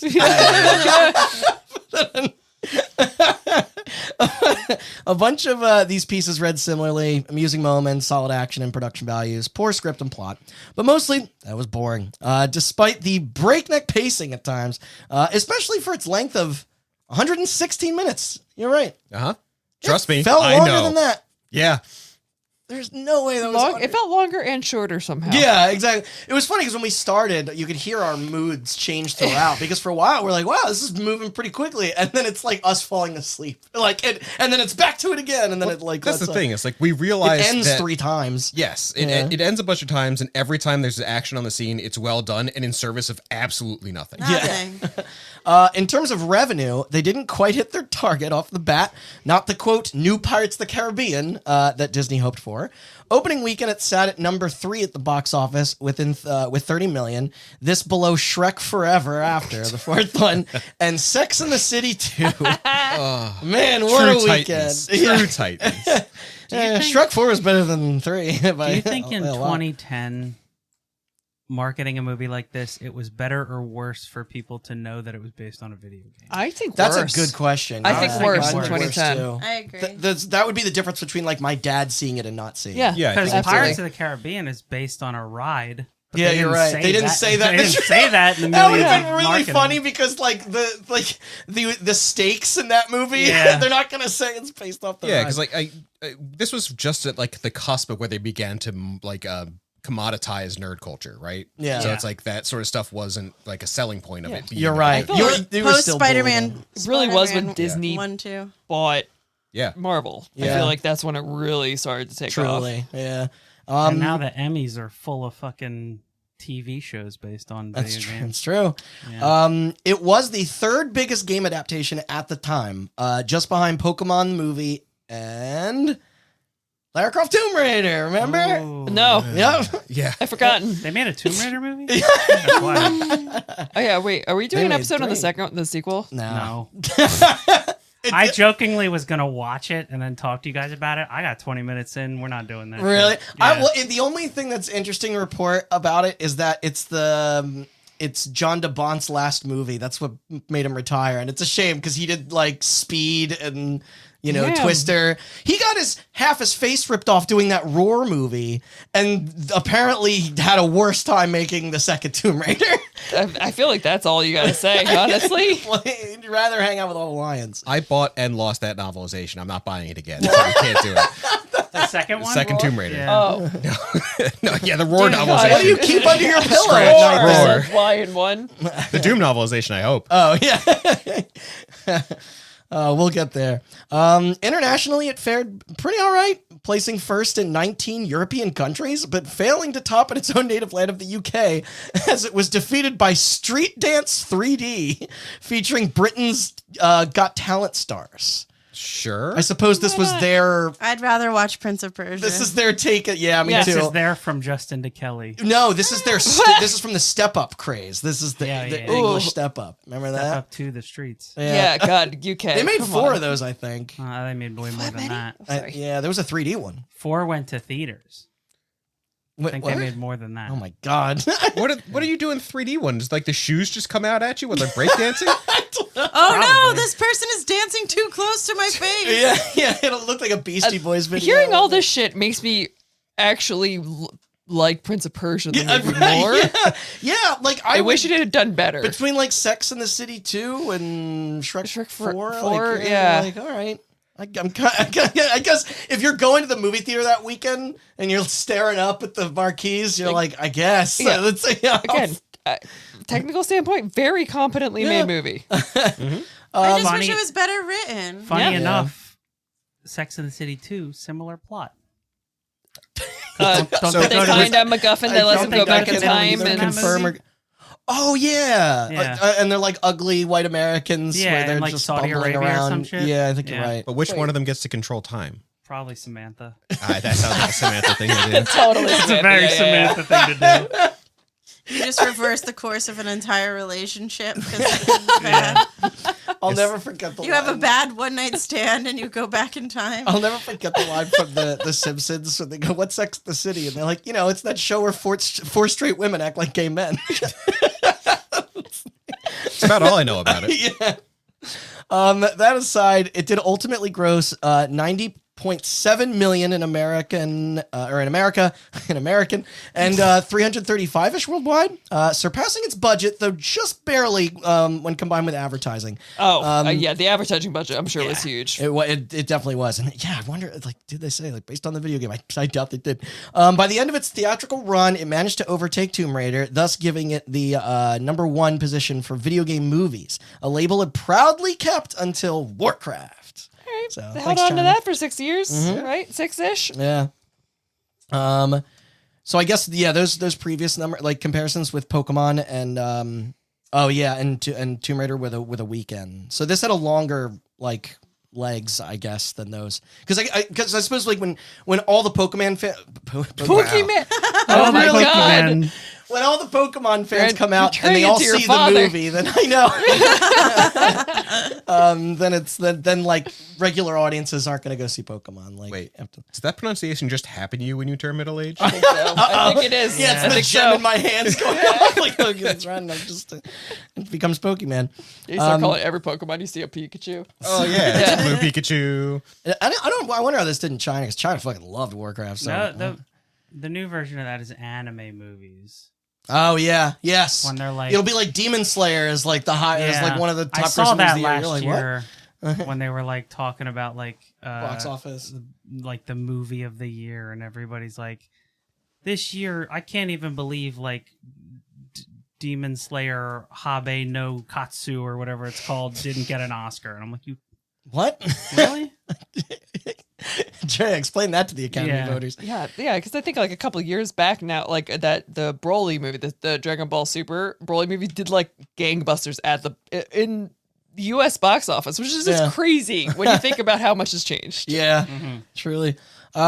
Things were looking even brighter once it arrived in home video in the pre-streaming age, particularly in the US, United Kingdom, and Germany, trumping each of their best-selling charts for DVD and Blu-ray. By the March fiscals in 2011, it was reported to have earned an additional $33.9 million alone from those sales. Like, it's so, like... That's a lot of sales for a movie that nobody remembers. Right? It's all the That's literally blockbusters what buying it up. I guess so. Yeah, that's People, like, the just from that DVD alone, sales were a lot higher when rental places existed because they had to buy those copies. Yeah. Yeah, good point. And then they went out of business and we all profited. It isn't bad at all. Alas, it wasn't what the mouse intended. This wasn't their hot mega franchise territory. As a result, sequels were shelved, not just due to the ho-hum response to the film, but also a waning interest in the interactive titles themselves. There was Call of Duty to be played by this point. And they wanted 7 installments. What? 7. This is like Avatar levels of bad. I know Pirates was pulling in. Yeah, exactly. Pirates like only made it to what, billions 5? per, but yeah, they stopped eventually there. Right, Like, but this come on, let's movie be was realistic made here. when Pirates was at 3 or 4. And I think they wanted this to kind of be a replacement, Yeah. like, for Pirates. Yeah, it Which shows. is funny Yeah. because Ubisoft had already replaced Prince of Persia Yeah, with Assassin's Creed. Assassin's Creed, which Yeah. was for years. And it took them longer to make that movie. Still is one of the most popular video game franchises. It is. They made a movie out of that, which we'll get to. It's way worse than this. It is. Some busy might that argue day. it's way worse than Tomb Raider. It is. Yeah. Some people may even argue it's worse than Spirits Within. It is. Yeah. So- I look forward to the episodes on that and Doom because I feel like I'll have a lot more to say. Yeah. I Yeah. promise. Oh, I'll be going off. I know that's why I want to. during I want to the be here. I want to during the witness Assassin's this. Creed Yeah. commentary because that you talk about like the Prince of Persia, Sands of Time, not exactly lining up with the game Sands of Time. Yeah. Assassin's Creed is like not even close to the same thing, and Uh-huh. it's so stupid the things that they change. Oh, Yeah. is no one doing a comically over the top Italian accent? No, well, this one it's Oh. Assassin's Creed 1, so Oh. it takes place in Persia because that's Oh. where Assassin's Creed 1 takes place. Also, we'll see where Zach Kreger's Resident Evil ranks when that launches. Probably going to be better than Assassin's Creed. Oh no! Oh no, I know it's it will you. be. It's you, Mike Doom, Dawson. Doom, on the other hand, Classic. fucking rules. Yeah. Doom is like, I feel like if we eventually do a commentary for Doom, Oh, we it'll will. be- There's It's no. so much fun. It'll be more like this when we did Super Mario Brothers or Street Fighter. Like, Yeah. it's a fun movie. That's we It's should we stupid. got to do an exciting movie next, Yeah. even if it's dumb. But Hey, it's This movie is This too is competent to rip apart. it is. Yeah. Yeah. No, But you're- yeah, we got you're right. we got 2 contenders for the throne coming out this year We do. because Resident Evil, Zach Oh, Kreger, and then yes. Street Fighter, Yes. Yeah, oh god, that Street Fighter movie Street also Fighter looks fucking looks great. awesome. They both look fucking awesome. I can. made Yeah. by one of the members of the Whitest Kids, and then Eric Andre's co-creator on the Eric Andre show. Yeah. That's crazy. I love it. age we We'll be live in. cracking jokes. Jumping ahead to now, what did come together isn't recalled much these days. Frankly, like that reviewer wrote, it wasn't crummy enough to be dunked on or weird enough to extend its life through reevaluation. No cult status, no ironic defenders. They went the safe route and in return got with what was expected. Like, there's not like, even like it's funny if you go on like YouTube, it's not No. even like a topic that's like, that like a bunch of like nerds will be like, We're the digging first into. people that have ever Not talked Well, about yet. they're this. not the first, but Now, if you go onto YouTube and look up Prince of Persia: Sands of Time movie, Ooh. you'll come up. yeah. Hell yeah. There's that SEO. Yeah. Jake appears to be the harshest naysayer. When asked by an interviewer in 2019 with Yahoo Entertainment, he commented, "quote I think I learned a lot from that movie, and that I spent a lot of time trying to be very thoughtful about the roles that I pick and why I'm picking them. And you're bound to slip and be like, that wasn't right for me, or it didn't fit perfectly." I'm not sure if he's alluding to the whiteness there, but that the film was anything. I think that was masterfully said because Yeah. it could mean a lot of things. like without saying Because the film wasn't anything to specific. apologize for up front from that. So, Yeah. I don't know. I mean, I think that also he, may have just been reflecting on the fact that he chose a role that he thought was going to be good. Yeah, and- exactly. Or thought it been like he's like, Yeah, well, thought I'm it the was prince gonna now. be big, Yeah, because Yeah. it's like his dissatisfaction of the AAA studio system continued as he wouldn't lead another Hollywood blockbuster IP again till Spider-Man: Far From Home, which was It's a like damn shame. 6-7 years then it ago. doesn't Jake Yeah. Gyllenhaal matter. is a fucking treasure. Oh, Jake yeah. Gyllenhaal shouldn't be in Hollywood blockbusters. He should be in movies about Yes. serial killers where he's a stressed out detective. Exactly, and it's Or- funny that he's made his way to the MCU like eventually, Because like, he was I in guess everyone knows. Zodiac, Yep. and then he was in Prisoners. Yeah, fucking. And he was in Prisoners. Nightcrawler. I was gonna which say. is incredible. All Same thing, brilliant close. flicks. I Yeah. was gonna say Nightcrawler. I think was his best. Because and like I'm glad he went to pursue smaller projects over chasing the big bucks because that's how he got. He these. works better Source code. playing end of people with watch. professions where it's hard to sleep. Yeah. I love me some Velvet Buzzsaw. It's great. Yeah. God, how did I forget about Velvet Buzzsaw? Yeah. Elsewhere, our director Mike Newell went to adapt Charles Dickens' novel Great Expectations into a movie in 2012 to lukewarm reception. Just and, like the Yes. book. and then a well-received historical romance drama in 2018 named the Guernsey Literary and Potato Peel Pie Society. Is that all You one? just made that up. Did you have a stroke? Is that wait, no, legitimately, was that one movie? Yes. What?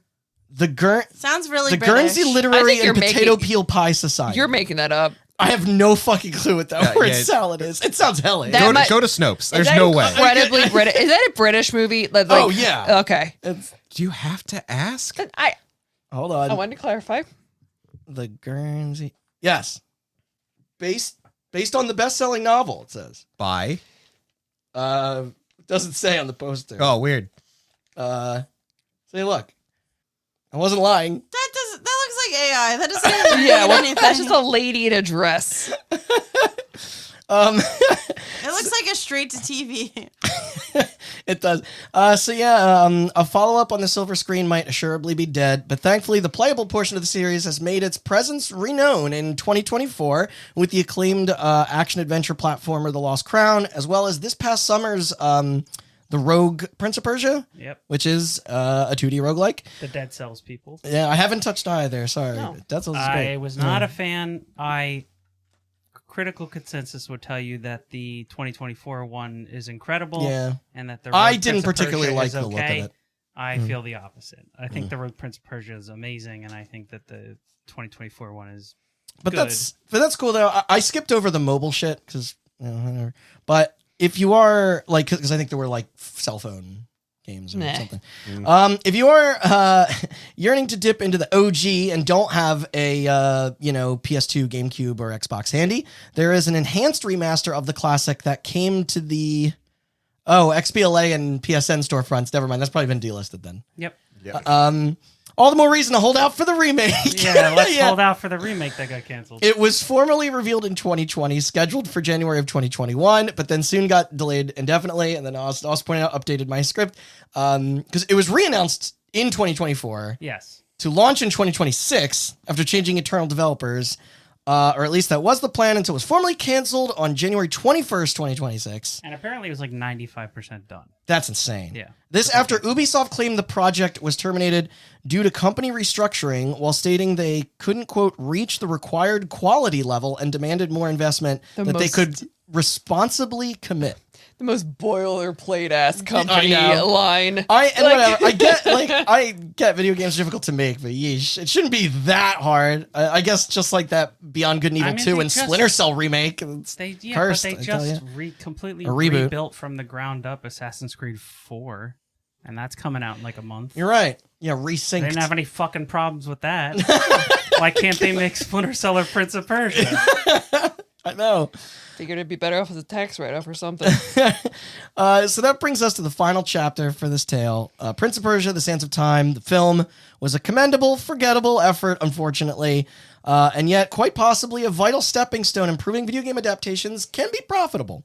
Think about it. We could be living in a world without the Minecraft movie right now. Oh no, Chicken jockey. Chicken Can jockey. you imagine? Oh, chicken jockey. Alrighty, let's get through it. I love y'all. Thanks for coming back on the show. I'm surprised. Yay. I promise we will cover. You told me we were gonna watch Doom. Yeah, Doom next. Mortal Kombat is in the Okay. pipeline as He well. never commits to any of this stuff. He's been telling me we're gonna watch Doom since like the first commentary. Yeah, it's He's fine. a liar. I'm stating it here as Stringing proof. us He's along. Let's gonna- do he's gonna Doom get- next. He's gonna get you excited, and then he's gonna be like, "Actually, I Tune was back- watching old trailers while I fell asleep, and I saw this random movie nobody's ever heard of. We should watch that instead." And then it's gonna be garbage. Well, scratch that way. Alone in the Dark, maybe first. Over see what I mean? Because of He's Halloween, already because of going back Halloween. on it. It's May. We could do another one. It's true.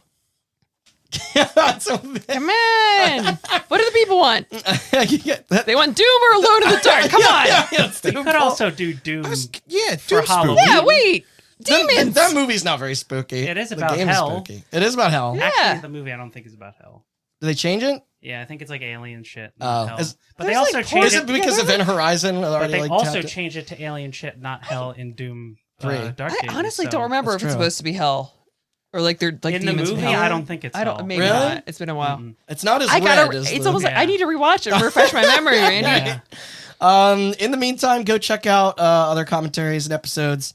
Props to my sources as always: Moby Games, Wikipedia, IMDb, Box Office Mojo, The Hollywood Reporter, Variety, IGN, ReelsChannel.com, Rotten Tomatoes, Jim Hell Media, CBS, LittleWhiteLies.uk, ComingSoon.net, MTV Movies official blog, Newswire, TheNumbers.com, Reuters, The Independent, Screen Rant, Metacritic, Fandango, Deadline Hollywood, The Chicago Sun-Times, Yahoo Entertainment, and PC Gamer. Whew. Bring on the plugs before we all melt to Okay. death. Thank you for listening. Yeah. As Randy said, there will be another movie commentary, There and in will be. between that, there will be different episodes where movies Yeah. aren't involved. To Lame. find all those and more, you can go to our website at HotButtonCast. Also, follow our socials: Twitter, Instagram, and Facebook at HotButtonCast. And we're on all the podcast services. I'm not going to list them all because it's hot in here. So let's get out of here. Yeah. Yay. Good night, everyone. Good night. Goodbye. Bye.